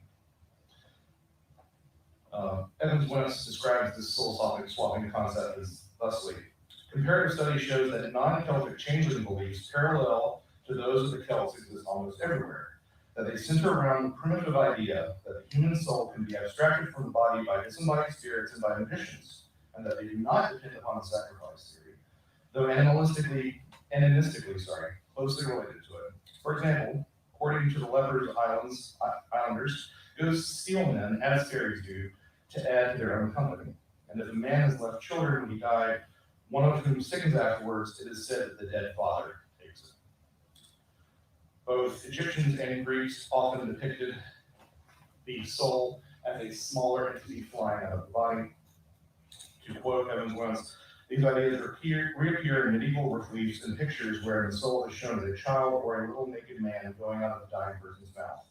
There is now, and was in past ages, a worldwide belief that the human soul is in stature a pygmy, which is an idea that's sort of laden with a lot of possibilities vis-a-vis both the abduction experience and fairy experience. Mentioning Anne Strieber, the wife of Whitley Strieber, she famously said to Whitley one time after receiving a ton of correspondence, "Whitley, this has something to do with what we call death." This is not an attitude you'll see reflected in a lot of modern UFO Twitter discourse, but there's absolutely certainly a metaphysical component to the contact experience that a lot of people don't acknowledge, in my opinion. There's also this idea that I mentioned of the vanishing fetus syndrome. We tend to think of changelings in fairy lore as being the baby is born and then exchanged. However, if you have a child that is taken from a mother's womb prior to birth, it's sort of the same motif being expressed as well. One of the most fascinating things that I've come upon is the idea of vanishing twin syndrome. As we noted earlier, this is going to be important in a moment, changelings were voracious, could never be satisfied by the amounts of food they ate. Now, vanishing twin syndrome appears in 30% of multi-fetal pregnancies. It's where one child is absorbed by the other. I believe we've all heard the stories about people who are going for some sort of surgery decades later and they find basically a fetus that's been absorbed in their body. New Age ufologist Carol Dennis claims that vanishing twin syndrome might actually be a manifestation of alien interference. Here's one anecdote that she reports from someone that she had speaking with. There were two umbilical cords, one freshly cut and one that looked like it had healed over like an amputee's stump. The doctor had no explanation except that the baby must at some point in the pregnancy had a twin. When the daughter was about 9, he asked her, the father, if she knew she was supposed to be a twin. She explained, yes, Daddy, I know. I know where my twin sister is. She's on the spaceship, and I talk to her all the time. So, I didn't really address this earlier, but there's a strong correlation / conflation between fairies and the dead in almost every culture. It's difficult to determine in some cultures whether or not fairies are the dead or whether or not fairies are in contact with the dead, but there's definitely a connection there as and Screwdriver alluded to in the contact experience. So we see this conflation of fairies and the dead, in this case, aliens on a spaceship and the dead, but it also sort of revisits the changeling motif, this idea of a perfect child being in the other world, while the less perfect child is still here on Earth. Now, a word on inversion. From this perspective, the surviving child is sort of a changeling, while the more perfect idealized devil lives on a spaceship. To speak to inversion, how many musicians do I have in the audience? So, if you take 2 pitches, let's do something easy here. An E and a G sharp. Okay, if you have an E below the G sharp and they're in close voicing, that is major third, right? If I put the G below the E sharp and they're in close voicing, that's a minor 6. Same pitches, different interval. Inversion is representation. So whenever you look at these sort of motifs, you have to look at ways that they directly conflict with fairy lore. If the conflict is exactly mirrored, it is a legitimate comparison to be made. One of my favorite examples comes from the work of Patrick Harper, who wrote Demonic Reality. Anyone out here read Demonic Reality? Yeah, that's book number 2 to go read because it's great. It's one of my favorite books I've ever written. As late as the 1300s, it was believed that the fairy folk were leaving the earth. Think of the way that Tolkien sort of concretized this in his Lord of the Rings literature. The elves are moving across the sea to the west. As Patrick Harper mentioned, the fairies are always going, but never gone. Because even though they started leaving in 1300, we still see fairies. God bless you. The fairies are always going, never gone. On the other hand, ufologists and New Age believers alike swear that extraterrestrials are coming, but never here. Inversion equals representation. Now, circling back around to vanishing twin syndrome, survivors might actually behave like changelings. Psychologist Alice Rose holds that in surviving twins, the guilt of taking too much nourishment in their mother's womb ingrained in their psyche might render them insatiable. Surviving twins, she writes, may sneak food and eat when no one else can discover them. Or they might secretly be greedy about food. They may wolf down food or be unable to wait to eat. So we have a New Age researcher linking vanishing twin syndrome to aliens. Surviving members of vanishing twin syndrome sound a lot like changelings. That's fairies and food. I meant to go to that slide earlier. Now this is where it gets really pretty. Okay, so this is actually a really uncomfortable topic, especially for myself as a new father. Even though I, as a lot of us here, believe that there is some sort of objective reality to these things, it is completely ignorant to ignore the fact that a lot of this change in lore was a means of disposing of mentally ill or disabled children. One of the most startling statistics that I came across in researching my last book came from scholar Elaine Farrell, who wrote Most Diabolical Deed, Infanticide in Irish Society, 1850 to 1900. So that's how many years? 50 years. Only including children that were less than 3 years old, Farrell found 4,645 cases of infanticide. This is an island the size of Indiana, over 50 years. You do the math. It's staggering. The reasons for this, I mean, that they try to justify, which is part of what the changeling lore is all about, is justifying this infanticide. A disabled child was a burden on the family, would not help at all. That was the primary reason. It would consume and it would not contribute to the livelihood of the homestead.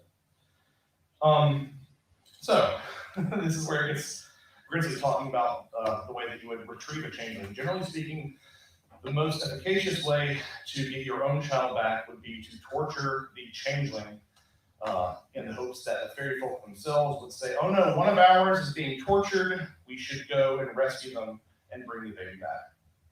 So basically you have sanctioned torture. One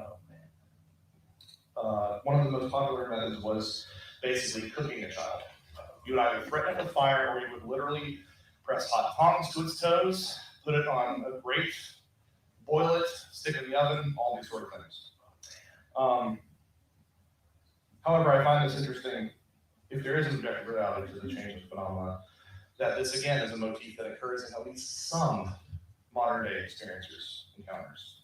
Catherine Molson is a recurring abductee who experienced what she says is a dream. If anybody reads this stuff enough, you realize that dreams and actual experiences sometimes overlap and conflate. She recalled one of her experiences of what she said was a peculiar hospital-like environment. And she was given a feeble infant, so we have the alien hybrid changeling motif. She was given a feeble infant, and she was told to put it into an incinerator.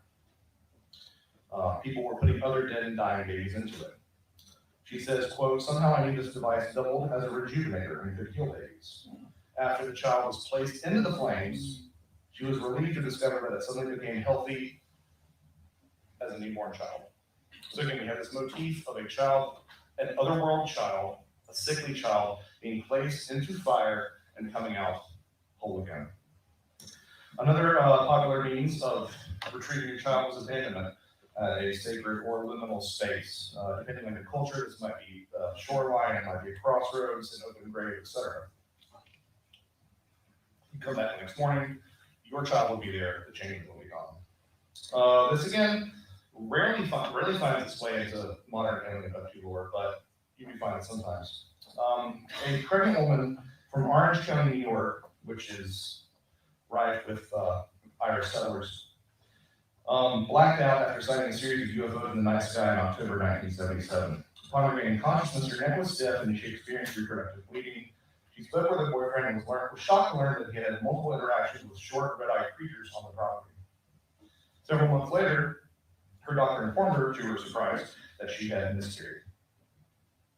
Following the news, she remembered a directive from her UFO contact. She was to wrap up any miscarried tissue and put it outside in a certain spot.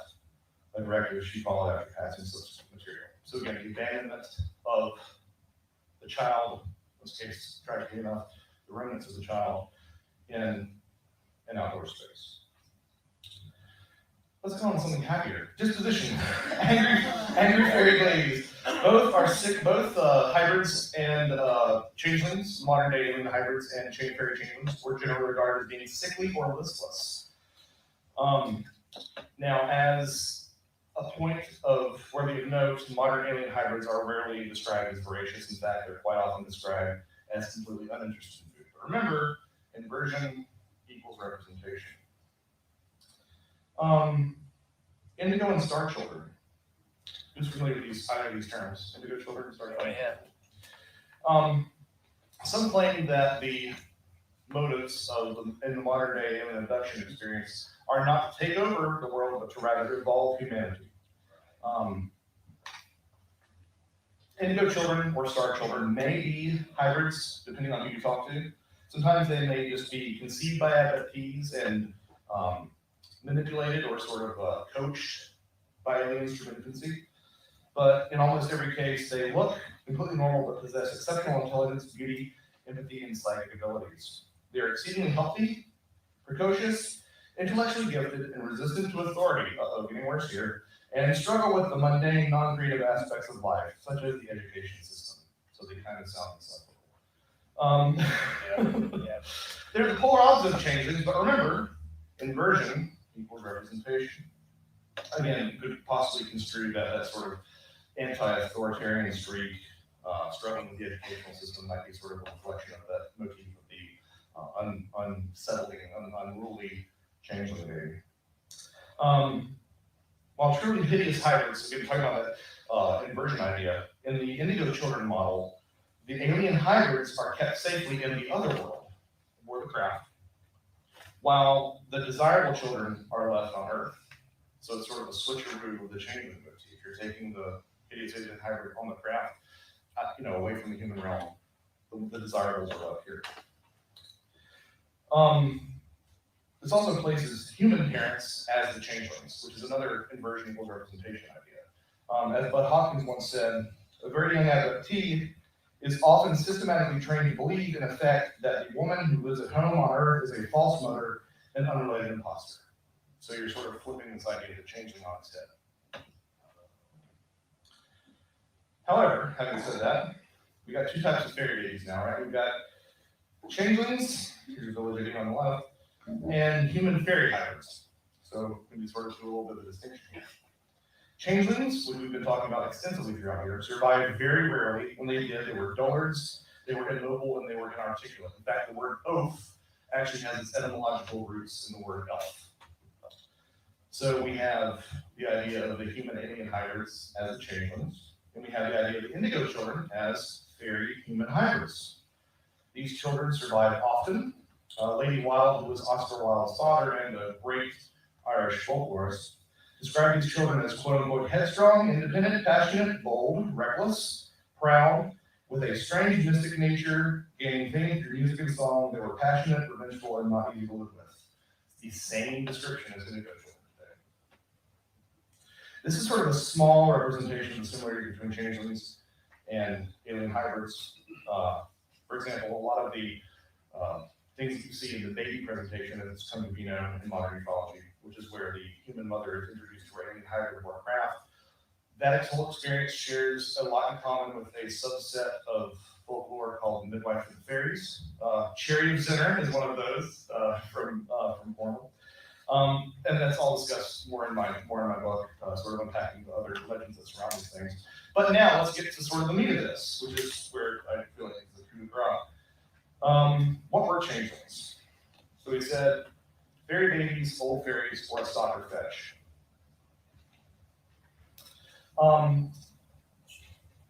They're often fairy babies. They almost exclusively were exchanged because fairy babies need milk. Fairy food, which is the subject of my first book, The Trojan Feast, was almost always regarded as a sham. It was detritus, worms, leaves, sticks, cloaked in fairy glamour. Again, that's where we get the word glamour from. I'm telling you, you talk about fairies all the time, and I don't even realize it. Because of this, fairy milk was a sham as well, and human milk was actually the real sustenance that they needed. Now, of course, this is parallel again in alien hybrid lore as a need for literal milk and nurturing and genetic material. What do I mean by that? Well, we said that fairy babies needed human milk. One of the most common things that you see in the baby presentation, which I alluded to earlier, is the mother abductee is encouraged to nurse the fairy baby. Moreover, the idea of something from the other world needing genetic components from the human world is again reflected here, because oftentimes people are told that aliens are hybridizing with human beings because they are part of a dying race, that they actually need our genetic material. So again, this motif is being expressed once more.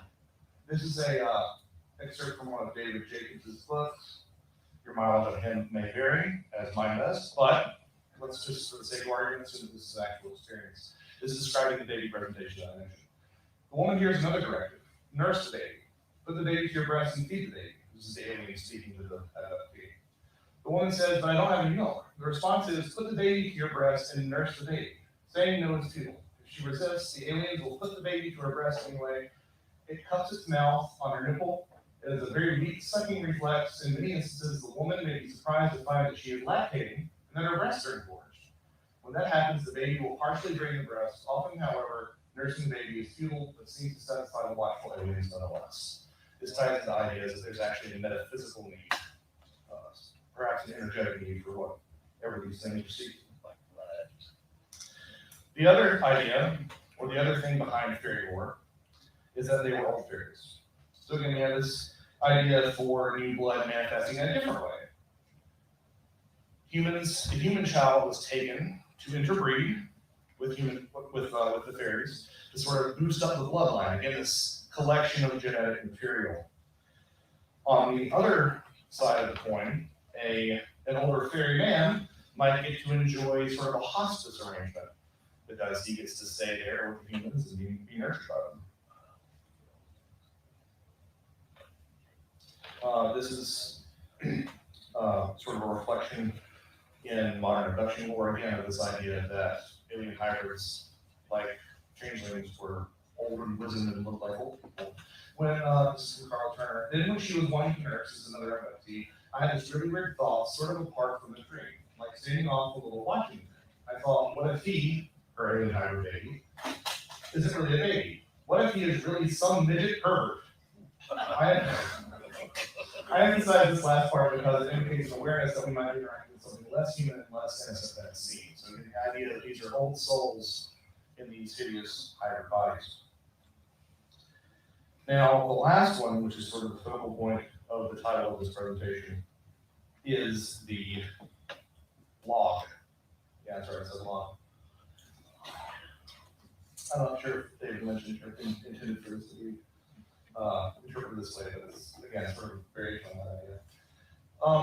The term fetch and stock were often used to refer to a log left behind by the fairies after taking the human baby.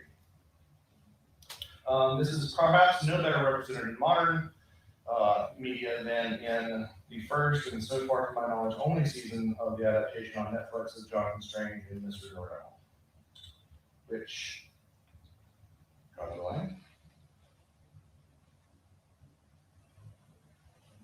I have found these. Your scope is in there. Reach and see. Take it.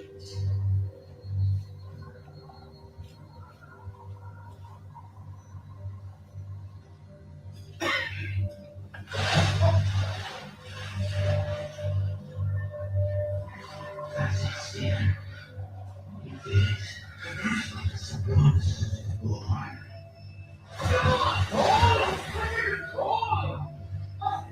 That's it, Stephen. Strike.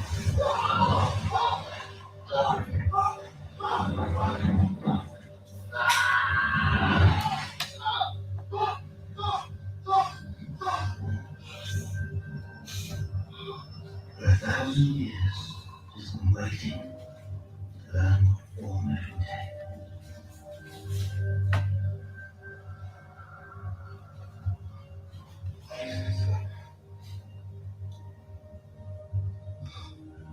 Tears of the lady, shedding pain.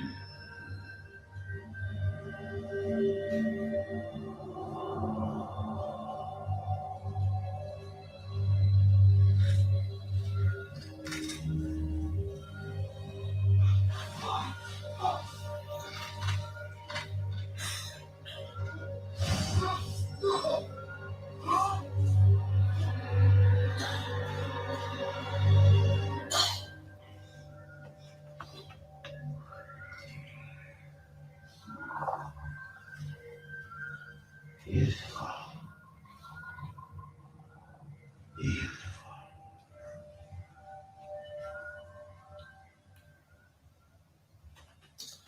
In case anybody was wondering who the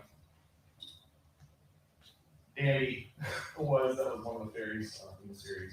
One of my favorite depictions of fairyland and fairies in general, because he's often depicted with the dead. There are depictions of the fairy struggling as well. So why were logs called stocks or fetches when they were used in regard to changelings? Let's look at this from a definitional standpoint. Fetch, to grab or take. Makes sense, right? We're exchanging human children for logs. A trick or deception, an antiquated definition, also quite fitting. An apparition of a living person, specter, or a double. It's probably perhaps the one that the definition that gets most of the reader why that term was used, a double. Right? Or a particularly weird type of apparition, which is the wraith, or double, of which the Irish fetch is a variant. The wraith is an exact facsimile of a living person who himself may see it. Goethe, Shelley, and other famous men are said to have seen their own wraiths. The fetch makes its appearance shortly before the death of the person it represents, either to himself or to his friends or both. So this idea of the fetch being a double. The chow is exchanged as a double. Okay, that's clear enough. Let's look at the term stock, which is a really interesting version. A stock. Oh, sorry, a doppelganger. I don't know. Say that again. A stock is the trunk or woody stem of a living tree or shrub, especially one into which a graft or scion is inserted. Robert Kirk, author of The Secret Commonwealth, was replaced with a stock. It's said that when he was buried at this particular church, that it was actually a changeling that was buried in his place and he had been taken by the fairies. Secret Commonwealth is much, much earlier than Evan Woods' book, but it's a little bit harder to read, but it's definitely worth a look, also available freely online. But in short, this idea of grafting together two different plants finds itself expressing the hybridity motif again. Don't use Wikipedia as your source, but I did for this presentation and not the book.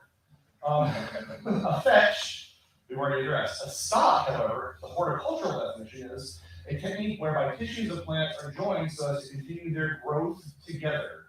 The upper part of the combined plant is called the scion, while the lower part is called the rootstock. The success of this joining requires that the vascular tissue grow together, and such joining is called inoculation. The technique is most commonly used in asexual propagation of commercially grown plants for the horticulture and agricultural trades. As you can see, they can be quite ornamental. But again, we have this idea as the stock as a symbol of hybridity. I'm not exactly sure if that was the intended reason why it was referred to as such in fairy lore, but comparing fairy lore to modern alien abduction lore, it's quite compelling to have this hybrid motif embedded all the way back up. It's difficult, if not impossible, to find log babies in modern contact experiences. The closest I was able to find was from a MONTGOMERY journal in May 1998. As you can see, she's. Oh, sorry. What? Oh, sorry. My bad. It's a completely different idea. So, MONTGOMERY journal, May 1998. This is a separate idea that's going to come right back around to the idea of the fairy stock. George Fowler, MONTGOMERY's Eastern director, reports that Dr. Roger Lear and Daryl Sims, again, your mileage may vary, mine certainly does, demonstrating in a meeting at Thousand Oaks, California, that markings on abductees, which are not normally visible, can show up under a black light, which is used at Halloween parties or to find semen stains on mattresses and sheet cushions. They report that the light shows what appear to be fluorescent markings, greenish in color and not easily wash off on abductees. They reportedly last from 1 hour to perhaps 10 days, according to Lear and Sims. A variation reported in regard to women who had held hybrid babies, this is the important part, was red fluorescent markings where the babies contacted their bodies. The suggestion is that the abductee should keep a black light handy. Eve Lorgen describes this exact same phenomena of luminescing under a black light when abductees have held hybrid babies as being reddish pink in color. I find it really compelling in light of the stock motif that This is what chlorophyll looks under black light. Am I saying that aliens are giving people laws? I'm not. Am I saying that aliens are plant people? I'm not. I'm just saying that when abductees hold alien hybrids, they fluoresce this exact same color as chlorophyll under a black light. I don't know what that means, but I think it's a compelling comparison. One of my main sort of stances that I take is I'm never trying to prove the objective reality of any particular Fortean phenomena. What we need to focus on is how these things overlap. That is where the real resonance, for me at least, lies. Now to the scale of babies. You can't find a lot of babies in alien abduction literature. The closest I was able to find was a woman who in this flying saucer review from 79, I'm not sure when that was, probably the late 90s or early 90s. An individual who claimed that she had a baby that was scaly brown and appeared to be in a cocoon in one of her experiences. It's interesting to note how, in a lot of these cases, the child doesn't cry. That there certainly lines up with the stock and fetch idea. Some people consider the idea that changelings and stock fetch motif was means of describing sudden end of death syndrome. One last bit of point of comparison that I think is worth looking at is the similarity in how people describe modern alien human hybrid farms. One was in one case described as being Christmas tree-like by an abductee. This is a scribble from an abductee from the MUFON October 2004 edition of their newsletter.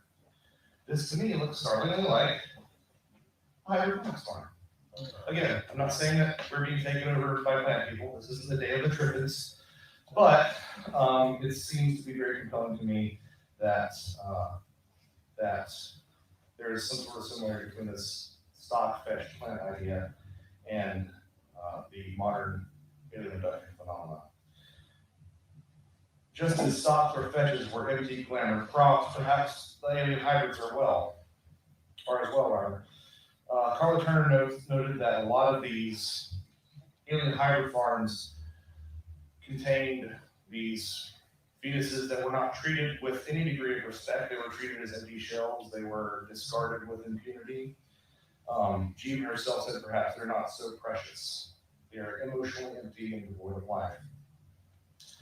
David Jacobs in The Threat actually says that alien human hybrids are sterile. So what does all this mean? I think that my main point that I come away with is that it is extremely reductive to look at this phenomena from a strictly nuts and bolts standpoint.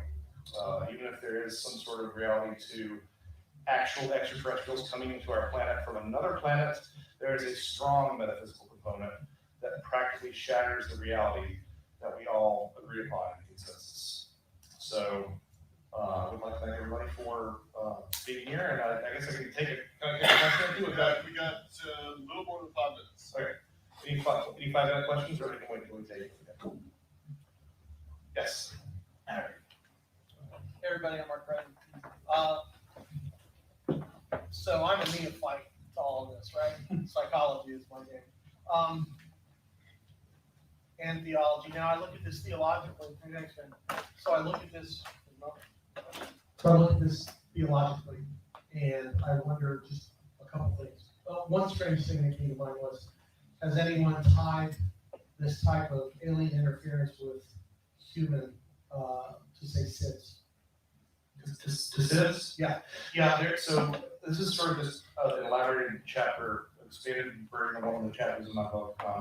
But I actually have an entire section that's dedicated not only to SIDS, but a lot of the other developmental disabilities that are often associated with the changing phenomenon. It's been a subject of great debate, specifically in regards to changelings, between medical historians who are trying to figure out what were they actually describing. Now, I think that sometimes we conflate developmental disabilities and perhaps some sort of legitimate contact with the other world. But having said that, there's no host of conditions, including SIDS, that really do correspond to what was described. The only problem with SIDS as an explanation is that there are just a handful of instances where the child was returned as a dead child. they'd still say it was the fairies, they portrayed as a changeling, and the changeling's dead, but it's not an especially common thing you can see. Most of the time, the child is still surviving, but is obviously developmentally impaired. And there are some conditions that sound like they were pulled directly from these older legends. Some are less good of a fit, but I can think of at least 10 different syndromes off the top of my head that medical historians have put forth as a possible explanation from a materials perspective for what was going on in these stories. So yeah, yes. The other thing I wanted to bring up, and people can just think about this, okay? So, humans are unique in God's creation in that there is only soteriology for humans, right? So theologically, biblically, we are saved due to the incarnation and all that transpires in that. So what happens when you get an alien-human hybrid for which the alien has no soteriology? There's no salvation because there's no mechanism for salvation because Jesus was human. So do people explore the idea that you can't save this person now because they're a hybrid? I mean, does that not throw a little doubt on the concept? That's it. No, right? Certainly. I mean, that's something that's been, I think, talked about with a lot of people is if we were ever able to make contact with an alien race, what would be the theological implications of that vis-a-vis Christ's suffering and death? I, for one, do not believe that, I do not believe that the majority of the contact experiences that we see in the modern era are dealing with physical beings. I tend to lean towards more a spirit-based model, but as a Christian, I still have trouble going fully on board with a dualistic version of what the spirit world might look at. I kind of, something in me wonders if there might be some sort of room in the middle for free agents. In fact, that's what's depicted in a lot of fairy lore is that they were either the angels that were too good for hell and too bad for heaven, or they were the angels that were literally excluded from both heaven and hell during the Great War, and they fell to earth, and wherever they happened to fall, that's where they became these spirits of place. So I personally tend to endorse a little bit more of an idea of there being sort of a vast spirited system with some entities in between. They're sort of acting as free agents, but you know, that's perfectly speculative on my part. Yeah, I shouldn't think neutral or neutral, neither good or bad. Yeah, exactly. And that's sort of where I am. I realize it's not theologically sound. I like it, but that's an idea that I've been playing with for a while. Yeah, can't argue it. Thank you so much. Yeah.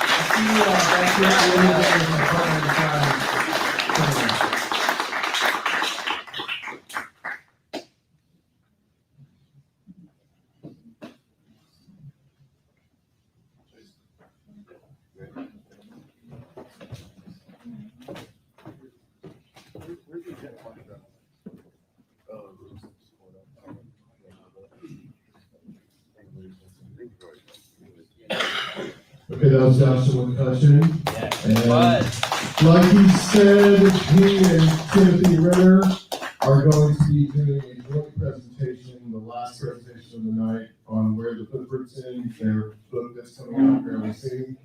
So we have another shirt giveaway and ask a question. What's up, everybody? Y'all ready for some more Mo Yo Mama? Let's do it. All right, Mo Yo Mama. Your mama's so old, she used to hump dinosaurs. All right, that's your Mo Yo Mama joke. And then we're going to give you one of these jokes. Let's see here. Why do spiders spin webs? Why do spiders spin webs? Catch flies. Not to catch flies, although that's legit. Spiders. All right, move on to the next one. Why did the vampire hit the clock? Why did the vampire hit the clock? Why would the vampire hit the clock? Because the clock struck first. Okay, it's terrible. Yeah, I agree. That was the exact reaction that you should have. So I'm going to throw out a couple spiders for that reaction.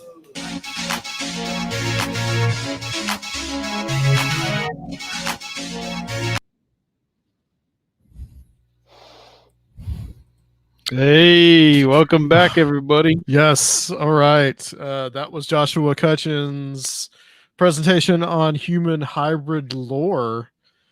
And mind blowing, very much so. It's good for me to watch these, man, because I don't know about yourself, we but really like, didn't get to enjoy. We were too busy making everything work. I was sitting there just telling everybody like 10 minutes, 20 minutes, 5 minutes. You got a minute left, and like too busy like timing it to really sit there and enjoy it. And now that we could just kind of sitting here monitoring this, we could just sit here and actually watch the presentations and actually get some things out of it that we didn't get out of it before. Just in case anybody is wondering, the guy dressed up like a pro wrestler, the Macho Man, is my cousin Jason Von Stein, who will also be doing some in-seeing virtually for us during this during the 2020 virtual online Strange Realities Conference. So you guys join us there. Go to strangerealitiesconference.com to get your tickets. It's only $20.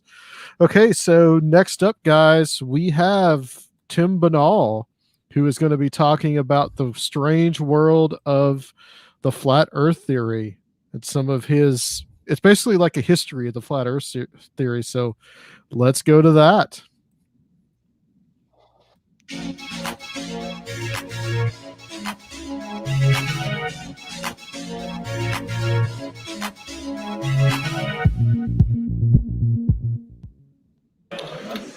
Okay. Call to order. Guys, I want to welcome to the stage a man that I think needs no introduction, and that is the host of Banal of America and the news editor of Coast to Coast, Tim Banal. Come on up.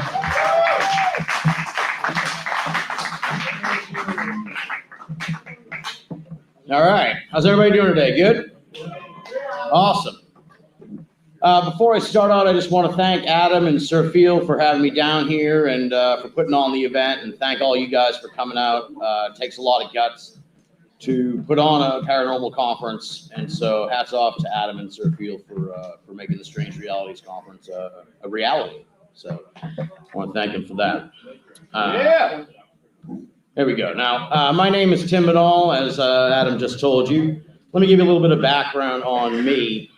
I graduated from Syracuse in 2001, and when I got home from school in upstate New York, my dad sat me down, handed me a piece of paper like this. He said, "This is how much you owe." And he handed me the want ads from the Boston Globe. I wound up getting a job as an overnight janitor at the high school I graduated from, which was a humbling experience, but it led me to where I am today. And it was during that time that I started listening to Coast AM. And here I am 20 years later. I'm their news editor, and I'm on the show every Friday night. So the reason partially why I tell that story is to sort of get the message across to the folks who are in the audience that you can be a part of this field. There's nothing stopping you.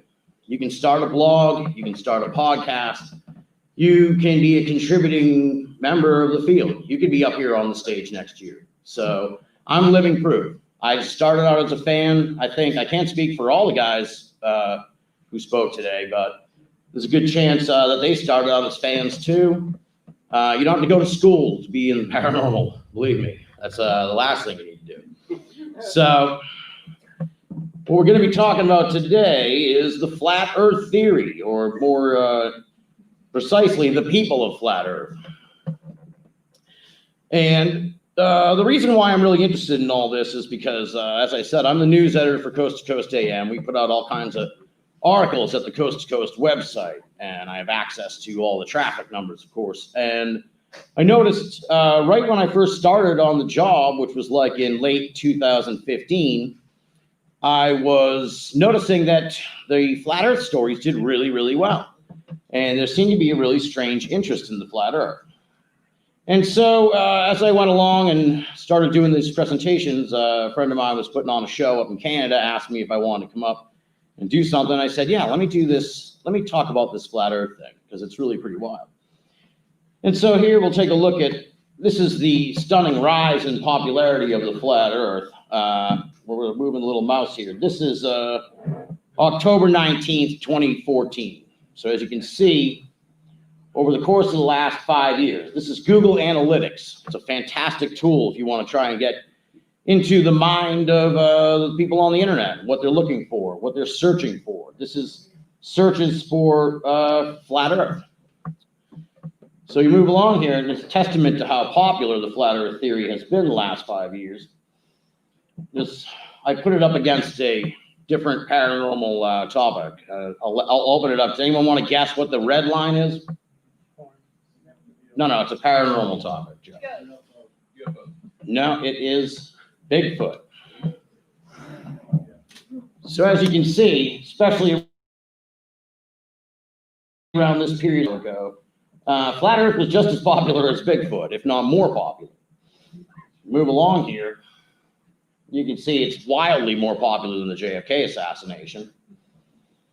If you look it up against ghosts, similar to the Bigfoot thing, it was pretty much neck and neck there with ghosts for a while. It's kind of tapered off. We'll get to that at the end of the presentation. And if you put it up against UFO, this is a difficult one because it's hard to know exactly what to search for. UFOs, you get different sort of numbers, but for the people who might have been wondering. So that's kind of a testament to how big this has become in the last few years. It's really, really become massive. And what I wanted to know when I first started looking into this is, where did this come from? Where did this flat Earth thing come from? Now, I want to make sure I point this out to everybody here. I'm not here to tell you that the Earth is flat. I believe that the Earth is round. So you're not going to, and if someone believes the Earth is flat, God bless you. We don't need to debate it here tonight. But I'm also not here to debunk the flat Earth, because quite frankly, that's kind of boring too. I'm here to tell you about where this whole thing came from. So just to point out first, in the 6th century BC, Pythagoras proposed that the Earth is round. Around 350 BC, Aristotle confirmed this. Now, it's an incredibly popular misconception, especially where you hear it a lot this time of year, that Columbus proved that the Earth was round.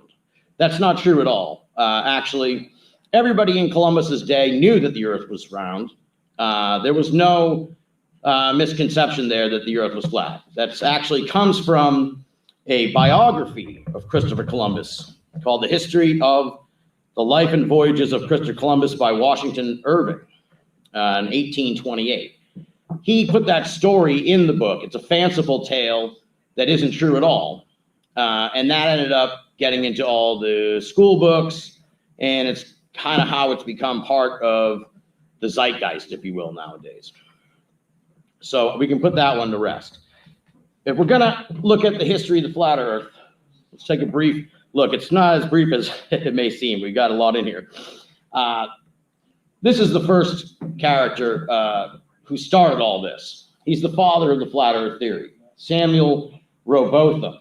Although when he was promoting the flat Earth theory, he only went by the name Parallax. He never told anybody what his real name was. He just went by Parallax. He claimed at the time that he didn't use his name because he didn't want, he wasn't in this for the fame. That was kind of his argument.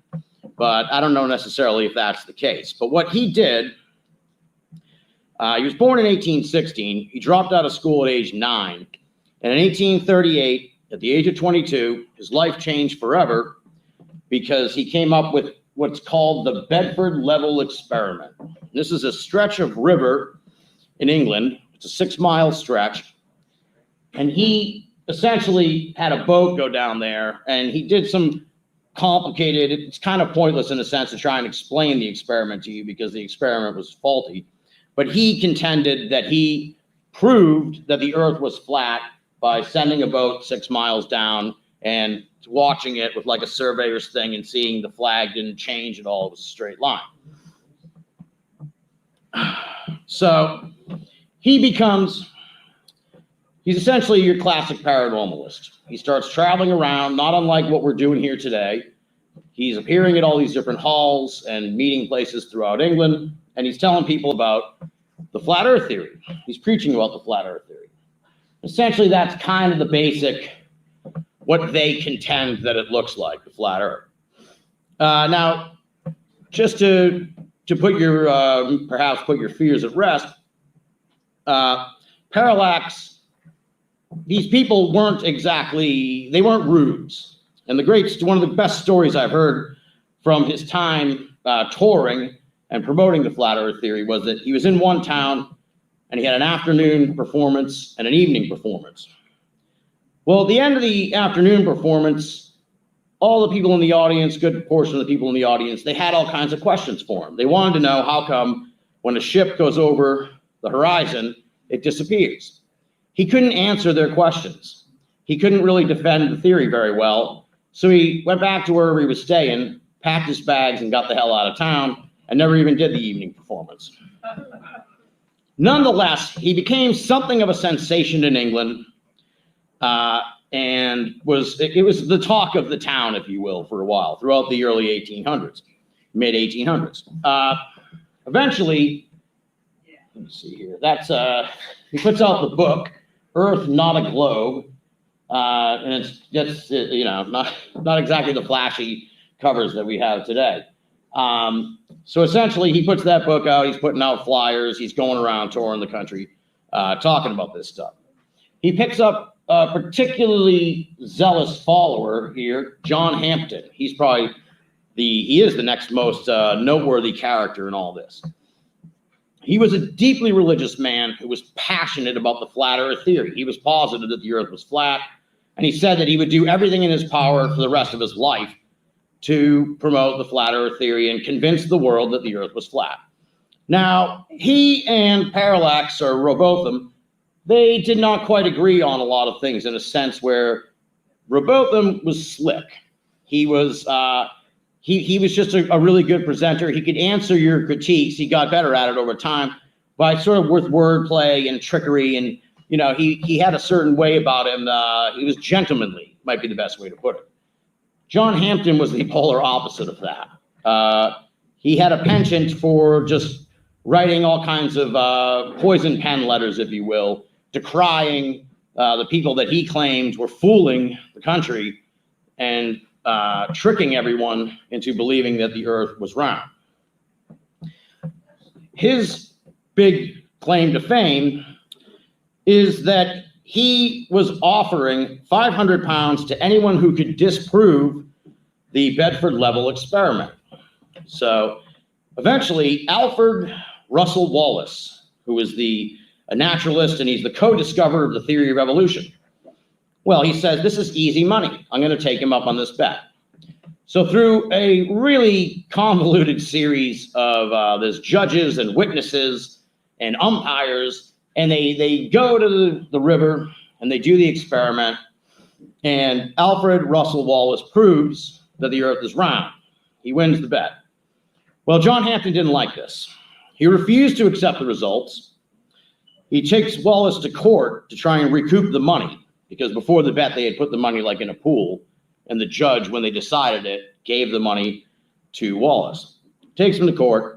He embarks then on a nearly 2-decade-long campaign of harassment against Alfred Russel Wallace, essentially writing letters endlessly writing letters to publications, any place that employed Wallace and Wallace himself.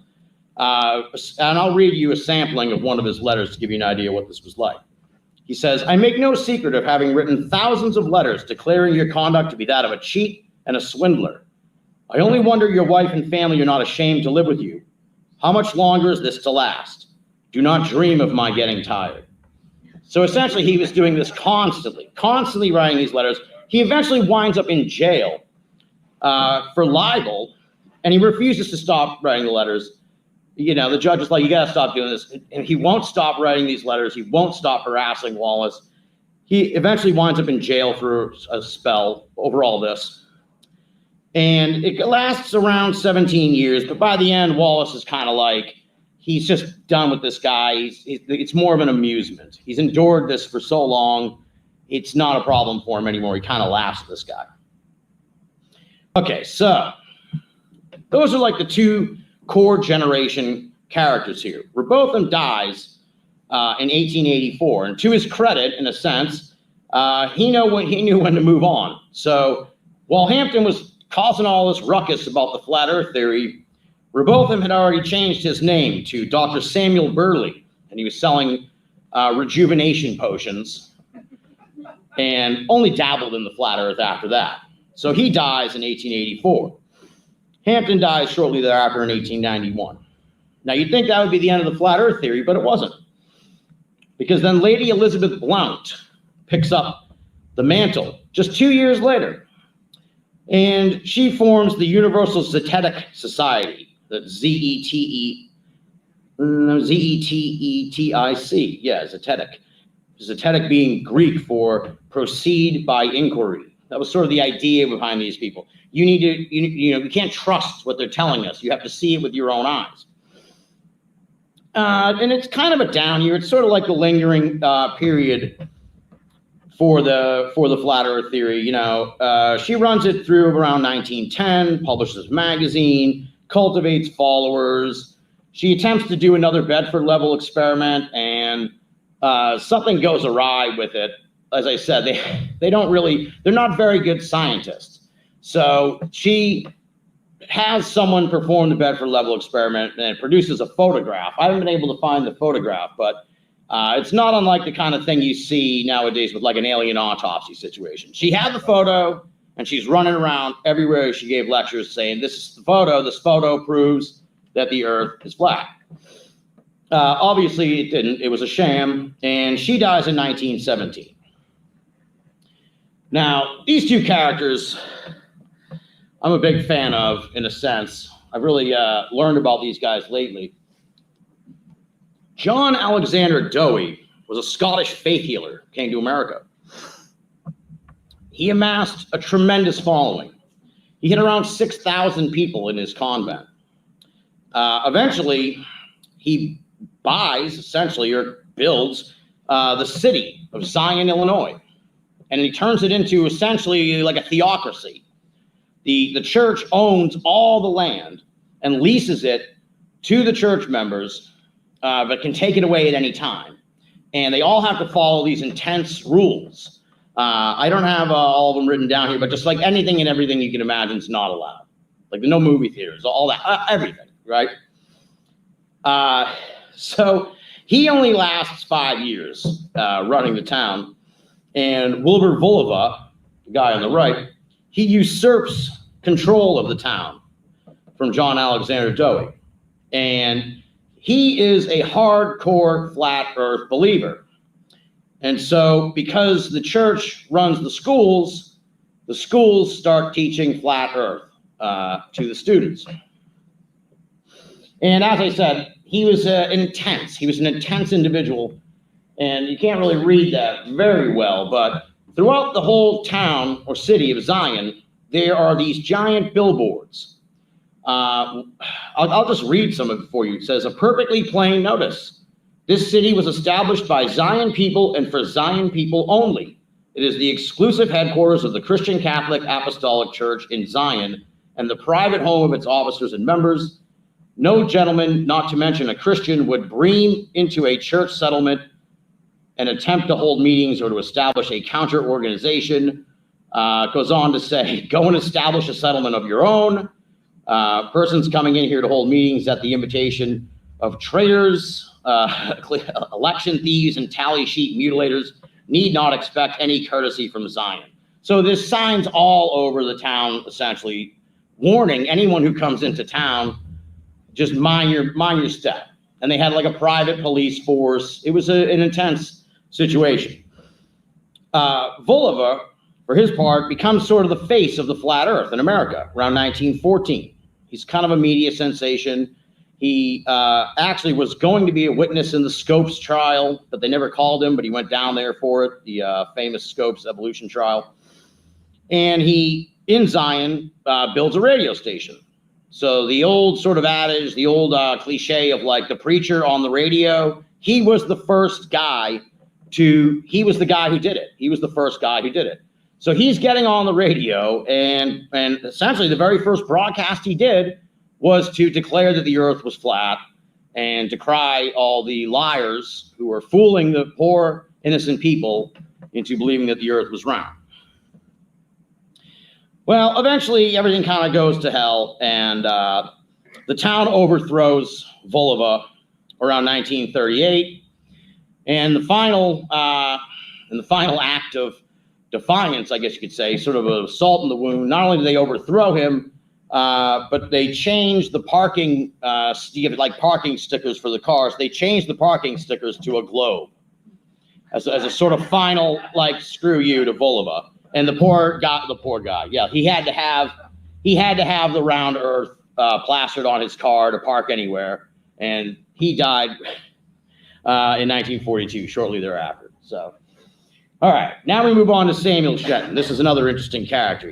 In 1956, and now we're talking about 15 years later, you'll find as we go along here, it's like every generation, there's another person who becomes the flat earth, face of flat earth.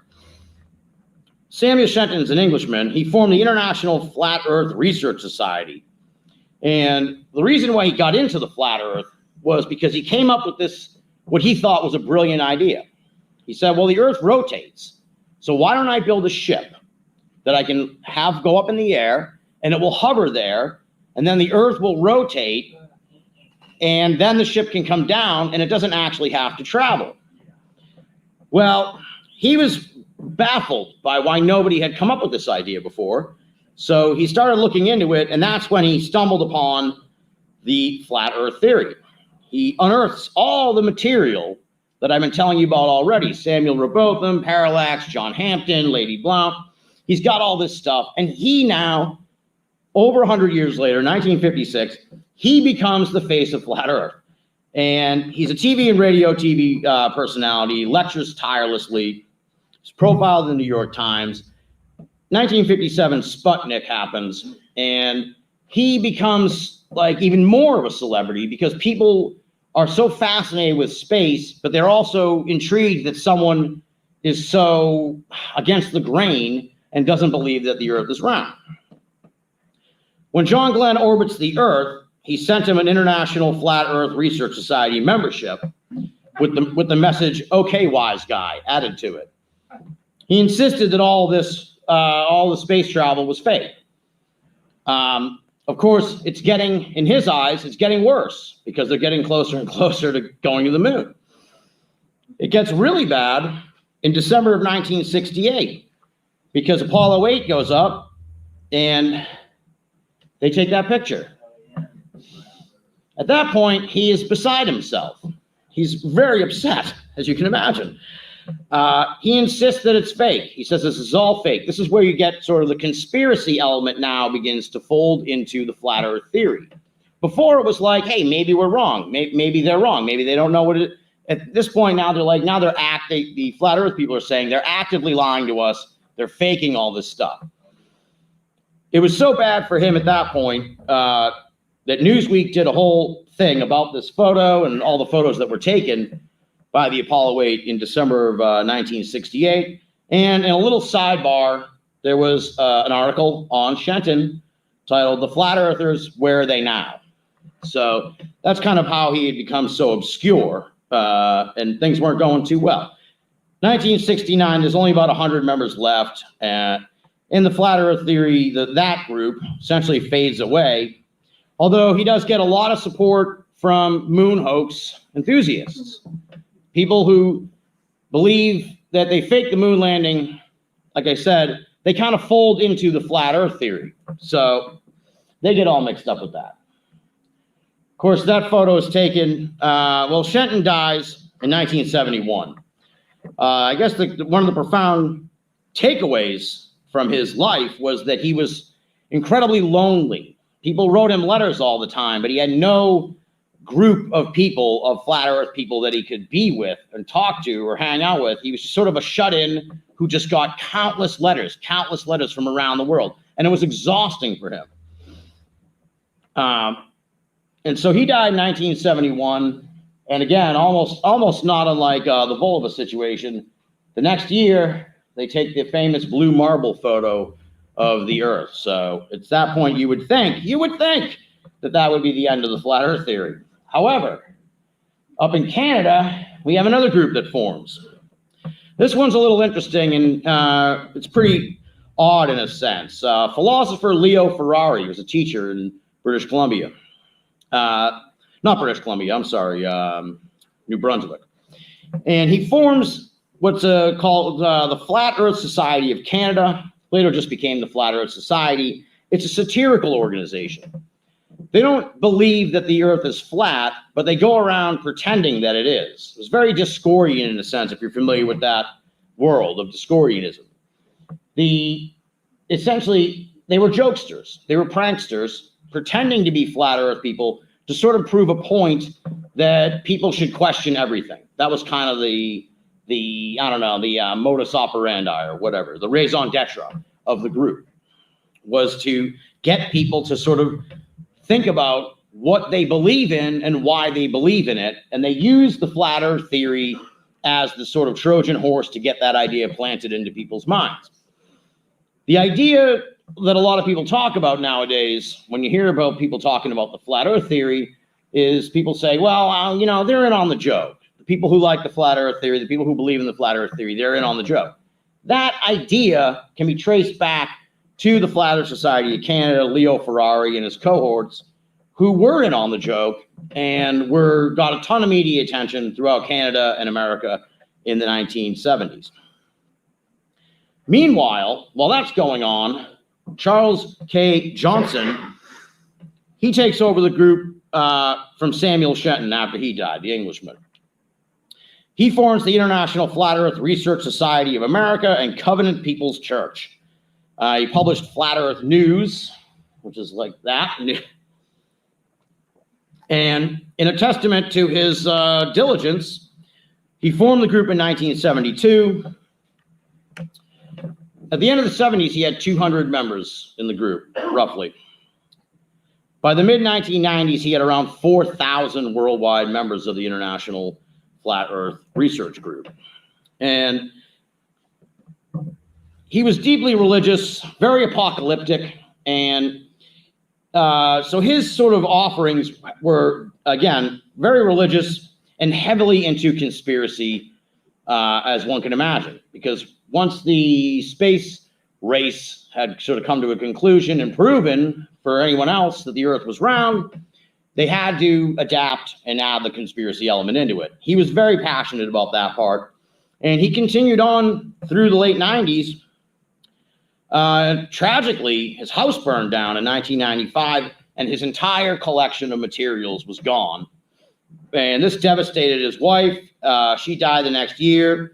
He died in 2001, pretty much destitute, and I think on government assistance. So that's another thing that comes up a lot over and over again, is this does not end well for the flat earth people. It seems like everybody who was mixed up in this winds up, their life is just sort of torn asunder by the end. Okay, so now that's pretty much, let's see. Now, they did revive the Flat Earth Society of Canada as a satirical organization recently, within the last few years. Now, this is, I don't have her name offhand here. Oh, yeah, I do. It's Kay Burns, performance artist, in 2016. She revives the Flat Earth Society of Canada and builds a museum dedicated to that group that was run by Leo Ferrari on Fogo Island.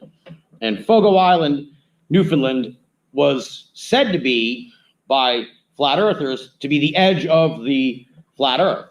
And so if you see, you can't really read the sign, I'll read it for you. It says, "Warning, you are nearing the edge of the flat earth. One false step could be your last. Number of people lost to date, 0. So that kind of brings us up to nowadays. And the next, if we were focusing on individuals here, the next thing would be the internet. That's really what drove this next thing. An American that moved to England, Daniel Shenton, no relation to the original Shenton. I don't know if he adopted the name or if it's just a coincidence. I figure it's more the former than the latter, but I'm not positive. He revives the Flat Earth Society once again in 2009, online now. But of course, as with anything online, splinter groups form, factions, happen, breakups result, and essentially a whole bunch of different little sort of splinter groups form. There's no like central flat earth society like there used to be. One character, Eric Dubay, he forms the International Flat Earth Research Society in 2016 with the claim, which you'll see come up a lot in contemporary flat earth research, that Shenton's group is controlled opposition, that they're a fake flat earth group that was controlled to take down the flat earth theory. So as I said, as with anything in especially online and in the paranormal, there's factions, there's feuds, there's disagreement, and that's kind of where we're at right now. So what has been going on the last few years? Well, that's been the modern flat earth renaissance. As I said, you can see here the chart. Barely any interest in 2014. Okay, and now what is this, right? This is like insane. I'll tell you what it was. This was the tweet heard around the flat earth.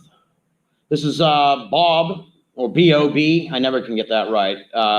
He's a recording artist, a hip hop artist, and he posted this on his Twitter account. The cities in the background are approximately 16 miles apart. Where is the curve? Please explain this. That's kind of been the clarion call or the demand of the flat earthers today. Show me where's the curve. We want to see the curve. Well, this blows up. It goes viral. Every news organization in the country covers this, especially in no small part thanks to Neil deGrasse Tyson, who felt content to, he wanted to challenge this. So he essentially tried to explain to Bob that the earth is not flat. Well, that just serves to give more attention to the flat earth theory. Now there's not just one article about this hip hop artist who thinks the earth is flat.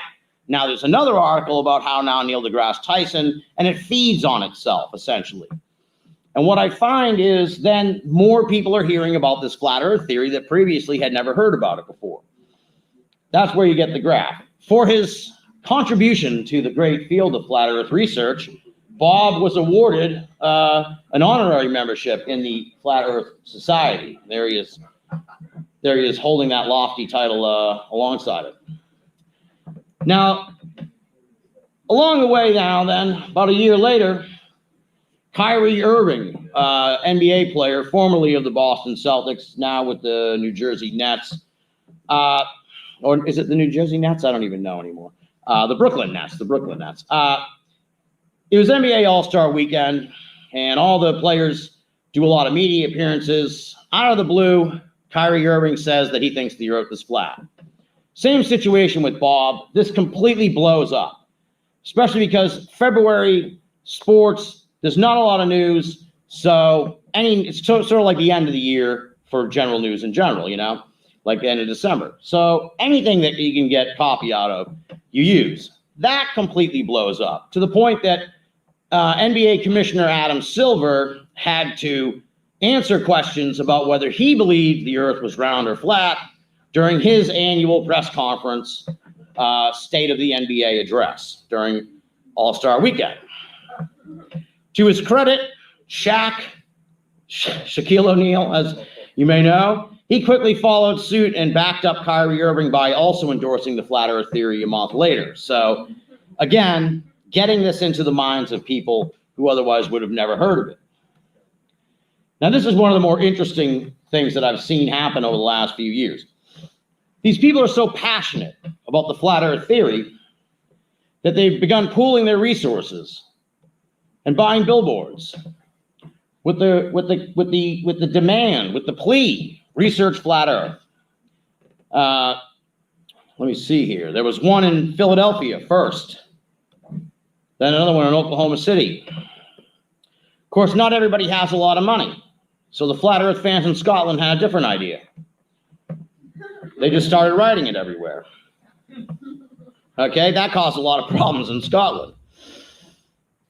Down in New Zealand, a person just built a little sign, stuck it on the beach. It says it's sea level, not sea curve. Do research. YouTube, 200 proofs Earth is not a spinning ball by Eric Dubay. Wake up. So just stick it in the at the beach, and people found it, and it got on the news.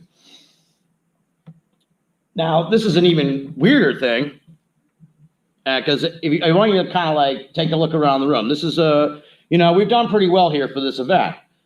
They start having flat Earth conventions.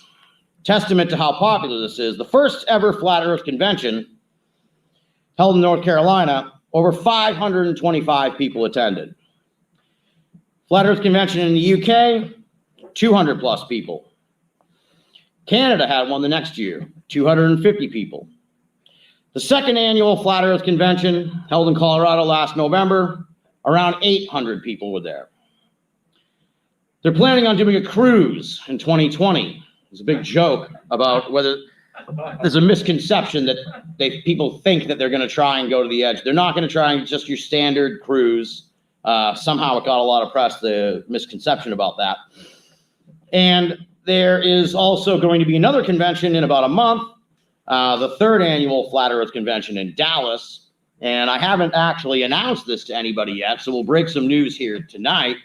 I will be attending the International Flat Earth Convention in Dallas next month as an observer. I'm not going to be doing any presentation, obviously. I'm not sure if they'd like me or not, so we'll see. But I'm going to go there because my interest in this subject has grown to the point where I want to know more about these people.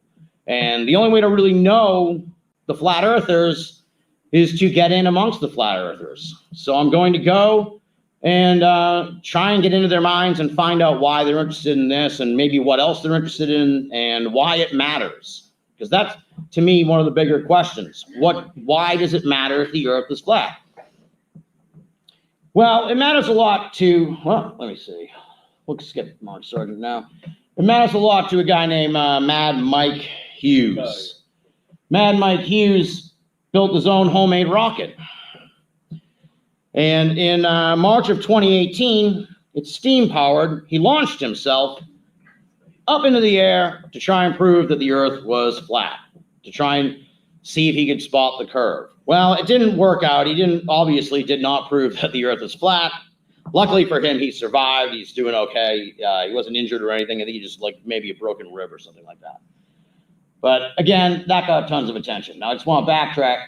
If we were looking at all the other people, Samuel Robotham and Hampton and some of these other characters, if we're going to talk about who the modern day parallax would be, I guess you would have to say it's Mark Sargent. If you ever see any media coverage of the modern day flat earth theory, Mark Sargent's generally the guy you're going to see. And that's borne out by, where's my other slide here? All right, we'll get to that in a moment. All right. Now the question, of course, we could be here all day talking about why people believe in the flat earth theory. I did a quick Google search the other night. Why do people believe the earth is flat? About 90,400,000 results. So there's no shortage of theories on why people believe that the earth is flat. There are a lot of religious connotations to it. There's a big religious component where people believe that the Bible says that the earth is flat, and they're sticking to it. It's sort of like a creationist idea. And in fact, the flat earthers are, I guess you could say, they're like the most passionate of the creationists. They have a real hard time with the people who are creationists, yet still believe that the earth is round. So they're kind of like the OG of the literal Bible interpreters, because they take it all the way down to the flat earth theory. Now, just to sort of contrast that, so we got 90 million results here, and you can kind of play games with Google numbers, so I wouldn't really put too much stock in it, but 90 million results for why do people believe the earth is flat, and only 12 million for what are UFOs. So that's quite a difference between interest in answers to these two different topics. So to get, as I said, kind of into the mind of these folks a little bit, they did do a survey in February of 2018. YouGov website did a survey. Question was, do you believe the earth is round or flat? To 8,215 people. Now, the key thing here is, of course, obviously, we're gonna, I got it on the screen here. generally, obviously, 84% have always believed the earth is round. Intriguingly, we're talking about sort of have people been swayed by this modern flat earth renaissance? Well, not really, because that's only 5% of the people, the second piece down. I always thought the world is round, but more recently I am skeptical and have doubts. So only 5% of the population has started to consider the possibility that the earth is flat based on flat earth researchers and all the media attention it's getting. And for those wondering, only 2% of the people, 2% of the people, oddly enough, always thought the world is flat, but more recently they're having skeptical doubts about that. So there's flat earth, only 2% somehow flat earth people who are now wondering if maybe the earth is not flat. And if you're wondering how many people just straight up flat earthers always have been, that's 2% also. I have always believed the world is flat, 2% of the people. And interestingly, this got a lot of headlines at the time, but it was kind of a misnomer. A lot of people made it out to be like that, because this is an age breakdown here of the answers. And a lot of people made it out that millennials, young people, were the ones who were being taken in by this. That's not necessarily true. I mean, if you look at the numbers here, 18 to 24, 66% of the people say they've always believed the world is round. That's 66% of these young people. What's interesting is 9% are now doubting that. So that's kind of where the big hoopla came from, that it was like 10% of millennials or whatever now, think the earth is flat. So let's see here. And as you can see, flat earth people, this is on the side here. Do you consider yourself to be very religious, not very religious, somewhat religious, not religious at all? That big number there, right here, where the little mouse is, 52% of the flat earthers consider themselves very religious. So there's clearly a religious component to that. Part of the way that this gets spread online nowadays is through memes. If you do a search for flat earth memes, you will find some of the weirdest, wildest, kookiest pieces of work online. This is just one example. Let me see here. As you can see, the flat earth, described in the Bible, validates the Bible, scientifically proven, points to God alone as creator, and blows Satan's deceptions wide open. Now do you see why they're lying? So there's another one. Checkmate, the earth is flat. And there's a whole thing here trying to convince you that the earth is flat. Let me see here. And meanwhile, with the flat earth theory picking up again, it's sort of the old adage, everything old becomes new again. People looking for a twist on all that have now sort of revived the hollow earth theory. You're seeing a lot more attention to the hollow earth theory in the last few years because the flat earth theory is so popular. And it's ironic because, I saw those articles about the hot new theory. Conspiracy theorists have a new theory that the earth is hollow. And anyone who's been in this field for more than a year or two knows that the hollow earth theory is decades old, if not centuries old. So there's nothing new with regards to the hollow earth. But as I said, everything old becomes new again. But the question now is, have we hit peak flat earth? This was not something I thought of originally when I first started talking about this subject. But as I kept tracking it more, I noticed that interest was starting to kind of wane, at least in the general public. And we'll go back to this original graph here. As you can see, it really picked up. This was Bob with the tweet heard round the flat earth. Okay, that's when Shaq and Kyrie Irving started talking about the flat earth. And you can see it moves up and it stays there. It stays at that high level. Okay, this is Mad Mike, and this rocket keeps going, keeps staying up, and all of a sudden now it starts to dip. It starts to dip, and then we got one last little burst, which I'll get to in a moment, and then look at this, then it just kind of craters. Now, it's not at 2014 levels yet, but it certainly looks like it will be within the next few years, and I'll be keeping track of that. Don't worry about that. That last peak was for a pair of movies that came out at the start of the year. this guy on top, I don't know if anyone knows who he is. If you have kids, you probably, they do. It's Logan Paul. He's a popular YouTuber. He did a documentary on Flat Earth. I have not watched that.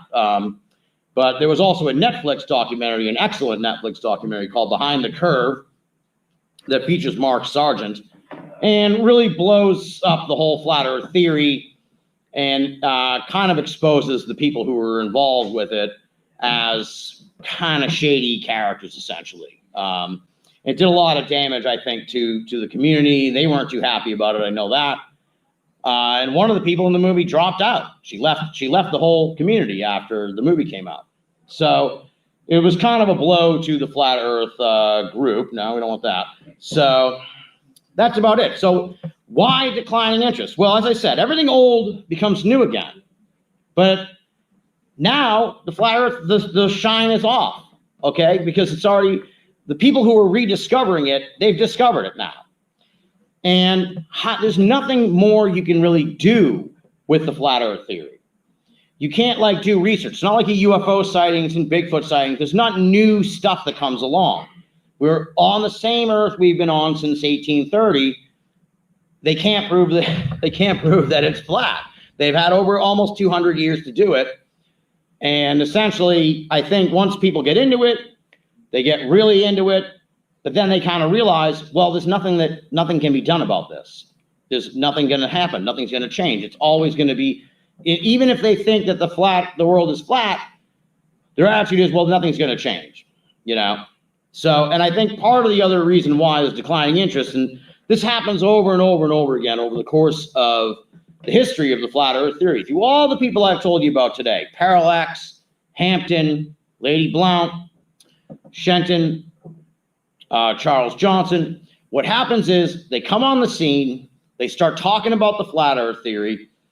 Everybody they're like, what is this? What is this Flat Earth thing you're talking about? Well, this is amazing. So there's a brief period, maybe it's a year, maybe it's less, maybe it's a little more, where there's no one challenging the Flat Earth theory because the people in science don't know that this is happening. They don't know that this is sort of bubbling up under the surface, that there's someone going around talking about the Flat Earth theory.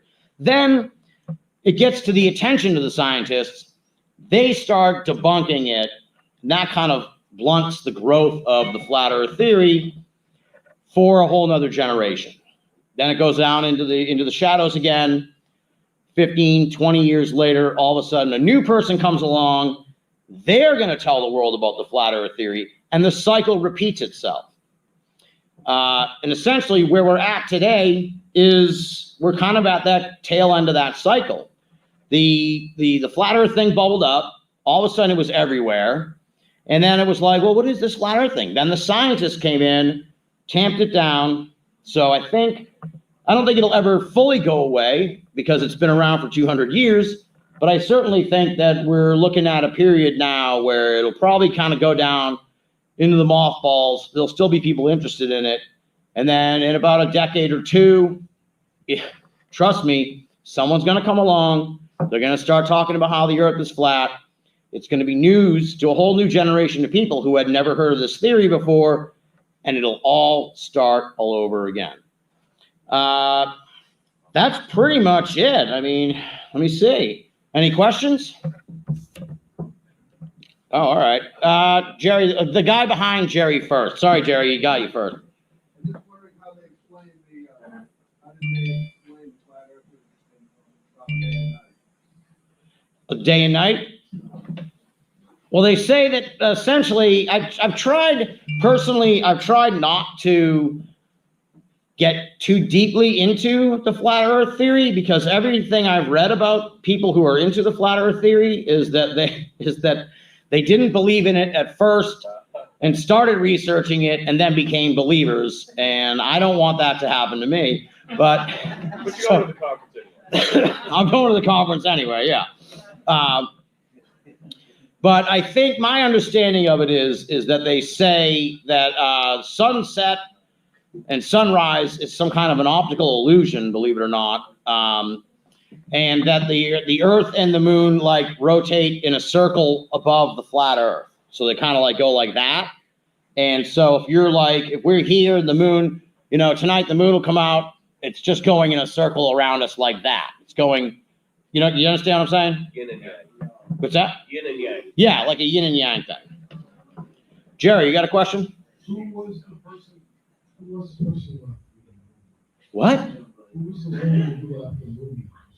Oh, I don't have her name in front of me, but she was the other star of the movie. It was Mark Sargent, and she was a woman from Texas.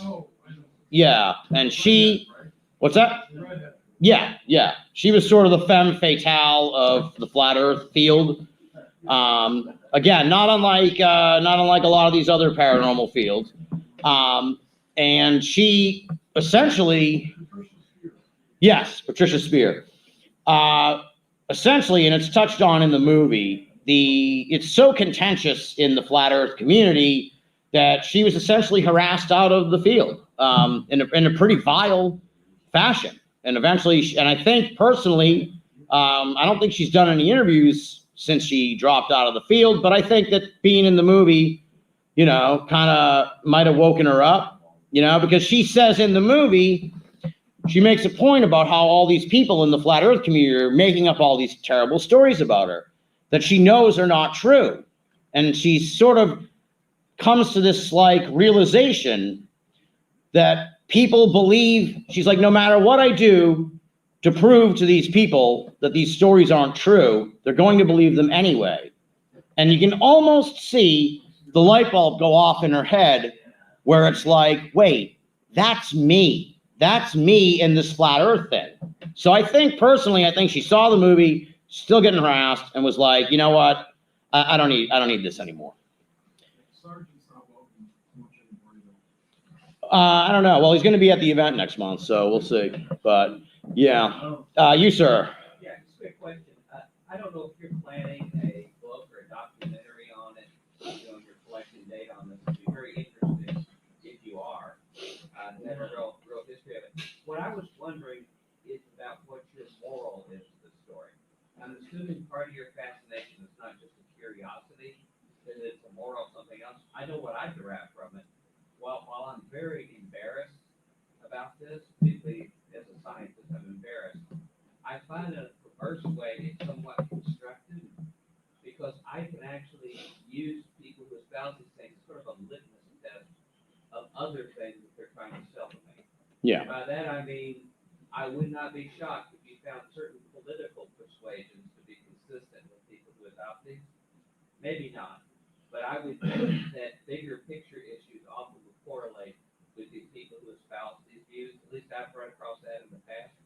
And I would say that even political views I know today now typically go with people who swallow other kind of whoppers. Right. Well, that's entirely possible. One of the things I'm going to try and find out when I get down there and do more research on, in a sense, is I think also a big part of why the popularity of flat Earth seems to be waning is because of QAnon. I think there's probably people who were into flat Earth who now have moved on to the other conspiracy du jour, QAnon, because as you can see from the memes, it's really the same playbook. It's kind of the same thing. It's a very social media driven movement. And if you believe the Earth is flat, I can imagine that you'd also believe that there's a satanic cabal and all the other, and that there's, and that Donald Trump is posting on 8chan. So, the moral of the I don't know what the moral of the story, be careful what you get mixed up in might be the best way to put it. It's a strange field. To me, it's just like a hall of mirrors. You don't really necessarily know who's on the up and up. Do they really believe this? Are they in on it? Are they a grifter? Are they a con man? All that stuff. To me, what got me really interested in this at the end of the day is, and Josh can attest to this, I've been in this business for a long time. I've been in the business for like 15 years now. And I know all the people in ufology, cryptozoology, most of the big people in ghosts, most of the people in all the different fields. And when I'm just kind of, It's going to sound mean. I'm kind of sick of them, a lot of them, and nothing's really changed. I'm tired of seeing all these fights and all these, and so all of a sudden I was like looking into this flat earth theory, and it was like I was pecking at a hole in the wall, and it burst open into a whole nother world of people, a whole nother cast of characters that I had never heard of before. You know, those of us in the UFO field know about these classic people, you know, these classic characters of ufology and the classic characters of cryptozoology. So to me, that's what got me into this. I was like, there are some wild, as I showed you, some really wild people who have been pushing this thing since the 1830s. That's obviously older than 9/11, older than the JFK assassination. It's older than UFOs. It's older, setting aside, you know, from like Native American stuff. It's older than Bigfoot. You know, it's one of the original conspiracy theories. That's what really, and as someone who studies the people of this field, that's what particularly fascinated me about all this. How does this conspiracy theory keep coming back? It's such a bad conspiracy theory. Like, why is the worst conspiracy theory still somehow keep coming back? So that's what drives me looking into this thing. And I think Adam wants me to shut up now. So are we out of time? 5 minutes. Oh, you got 5? All right. Sir Field. So do they think that the moon and the sun are round though? Yeah, I believe they do. Yeah, but they also think that like the moon is self-illuminating. And 3,000 miles away. Right, and yeah, and like all the measurements are all like crazy and everything. Same size. Right. Yeah, exactly. Yeah, they're like the same size. And I mean, they have. Like I said, I haven't really got. I really want to know what they think is under the flat Earth. From my understanding, some people say it's water. Other people say space. So what's that? A giant turtle. Exactly. Any other questions? Big man. Are you wearing a Shaq jersey in Dallas? Am I wearing a Shaq jersey? No, I won't be wearing a Shaq. Why? Do you have one? You want to loan me? I don't. All right. He came back and said he was kidding. What's that? He came back and said he was kidding like a week later. Who, Shaq? Yeah. Yeah, I wouldn't be surprised. He recanted. And Kyrie Irving also recanted, apologized to all the science teachers for saying that the Earth was flat. So he also backtracked on it. Jerry. Dressed like Jared McGavin, Kolchak, and I stopped there. No, I get that a lot. Oh. I never even seen the show. That's one of the weird things. People are always like, "You're Kolchak." I'm like, okay, thanks. You're too young. Yeah, thank God. Jerry. Did you mention that there's a Magic Mike movie now? No, I have not. I know they're working on some TV special, and he was going to launch himself this summer. And last I heard, they haven't done it yet. All right, I'll have to check that out. Did you? Yeah. Just want to add, somebody might want to keep in the loop on your work with Mitch Horowitz. Yeah. Archer Penguin Books, because this is starting to smack of a fringe religion kind of thing. Yeah. You would really groove into, and it would be a good form if you decide to package this information. I also think it'd be interesting if you float some of this around some John Birch Society people. Yeah. Groups like that, I bet you that would get latched right onto. Well, if you want to know more about the flat Earth theory, I gotta recommend. I think it's called the Flat Earth Theory, but it's written by Christine Garwood, who's a British academic, and she essentially, kind of like what you're saying, is when I first got into this, I was like, this would make a fantastic book. Then I got her book, and I said, someone wrote the book, so why? I couldn't do nearly as good a job as she did. She somehow got into like the art, because a lot of these people were English. All their archives and everything are still over in England. So she was like looking through the letters that were sent by these people. Like, again, I could only really scratch the surface compared to what she did. But yeah, that's what I'm thinking about doing. But yeah. Anybody else? Last call. No? All right. Thank you very much, everybody. It's been great.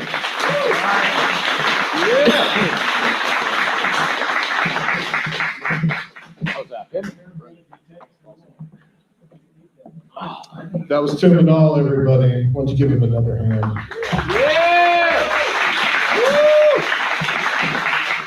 All right, we're gonna have another short giveaway for a trivia question. Now, what is at stake here is the UFO Bigfoot connection, our past, our present, our hell. This is literally the most incomprehensible book I have ever read in my life, and so I think you will enjoy it. So the question is, and it's going to be a Bigfoot themed question, what is the name of the canyon in Washington State where a group of miners in a cabin were attacked by Bigfoot-like creatures in 1924? Speakers cannot answer.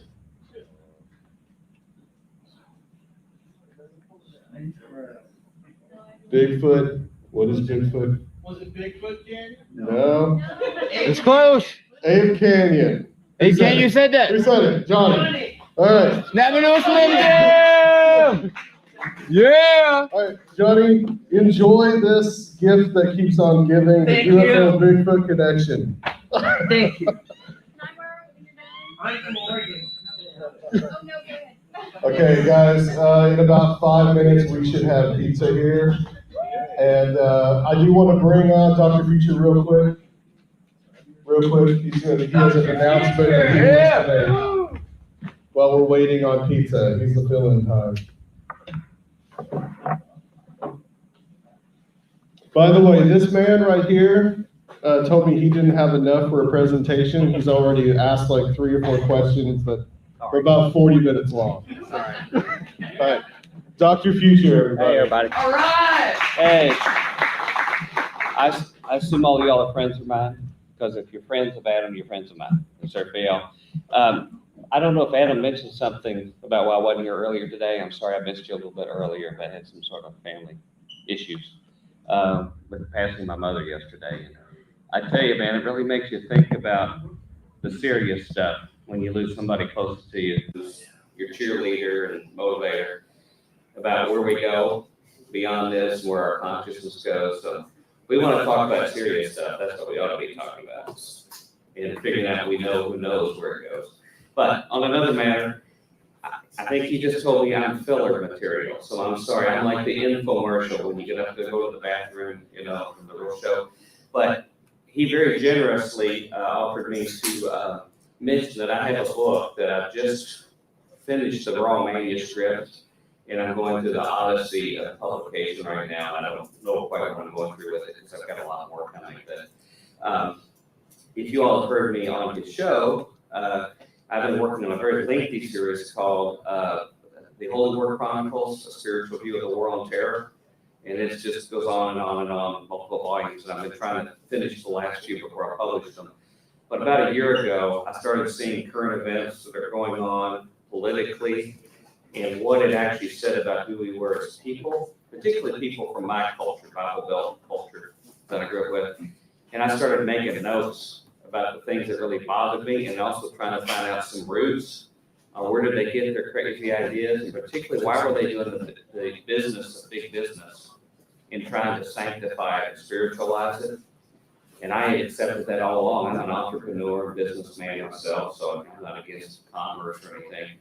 But I started doing some research on the side, and I got to be sort of obsessed with it. And in the last 11 months, I think I've written around 1,400 pages of manuscript on the topic. And I've broken it up in 3 volumes. And the first one, I'm just now getting ready to get publication done.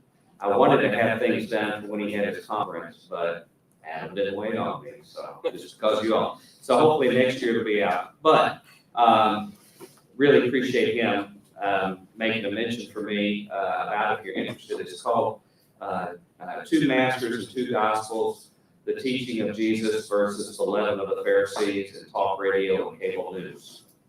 And I go through topic by topic to find out, who the good guy is and what he had to say, versus what we hear out of our cable boxes and our televangelists, things like this. It may be people in our own families and why they don't match. Something you might be particularly interested in it. I get a little preachy at times in it, but in the middle of it, the middle 250 pages or 300 pages, I get into the history I discovered of how our Bible Belt religion got co-opted by big business. And it happened in the 1930s, right on the heels of the Great Depression And big business had a horrible reputation. They had been seen as the people who brought us in the Great Depression. The social gospel was actually trying to really help people and help the people where they were at. And I started finding out this activity that went with the National Association of Manufacturers, where they started getting with the first televangelists that existed out in Southern California and built this movement to try to make a big business gospel. And it sort of took over our clergy. They put all the money in big business, and Fortune 500 people behind it, and the rest is history. We've had generations behind this. And maybe I'll give you a little bit of a spoiler, because there's plenty of residual weirdness for this audience, for people like me and you, that make this work interesting. These same people that co-opted all of our clergy in our churches were also the ones that got the LSD movement started, who actually started a bunch of alternative religions, and it involves famous figures like Aldous Huxley, Bill Wilson from AA, and other people like this. And it's strange to find out why we hear such strange stuff on our TVs and even in our own home reunions, with our families and things like that. So that's what it's about. I just put a list over there. If you want to just write your name and email address, if you're interested to get an announcement when it's ready. Adam has been very generous with me, so I'm sure he'll have me on when it's out. But if you do want to just get a heads up about it, feel free just to put your name and your email address there. And I just want to thank Adam, Serfiel, and Rob, and I think Luke's here, and all those guys have just done a great job since I think 2012. Yep. And they sort of took over as my show Future Quake was going off the air. And they not only are they just great at putting together a great show, and I hope you guys appreciate it. I know you all are the few that have taken the time to put up some money and to put up, your time and your travel to be here, and that shows how you appreciate it. But do everything you can to support them, because I know what it's like. And week after week, it's exhausting to get all the guests together, to read their materials, to get the questions, to do the logistics, to edit the shows, and do all that kind of stuff. So be sure and show them the love and the support. When they have materials and the authors and the other people guests, get their materials and support them, because the corporate media would never do any of this stuff. We all know that, or they would do it in a real stupid, trivial way and not do it in a serious way. So we owe it to them to provide them support. And I just thank them for their personal friendship too. Adam has been an incredible personal encourager to me in what I do. So he deserves some of the blame for whatever I come up with.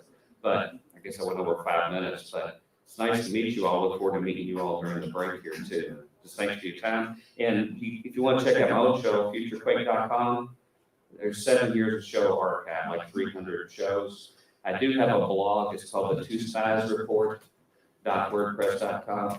It's sort of the Christian Minority Report. So there's something there to offend everybody, just like Future Quake. So, but anyway, if you're into that kind of stuff, I'd love to have you with, and drop me an email too. So thanks again. Yeah. All right, Dr. Future, thank you so much. Pizza is on its way, I promise. So it will be here shortly. Please, guys, in the meantime, we have vendors in the back. Jedediah is selling some, what is it, candle? Was soap? Goat milk soap. Okay.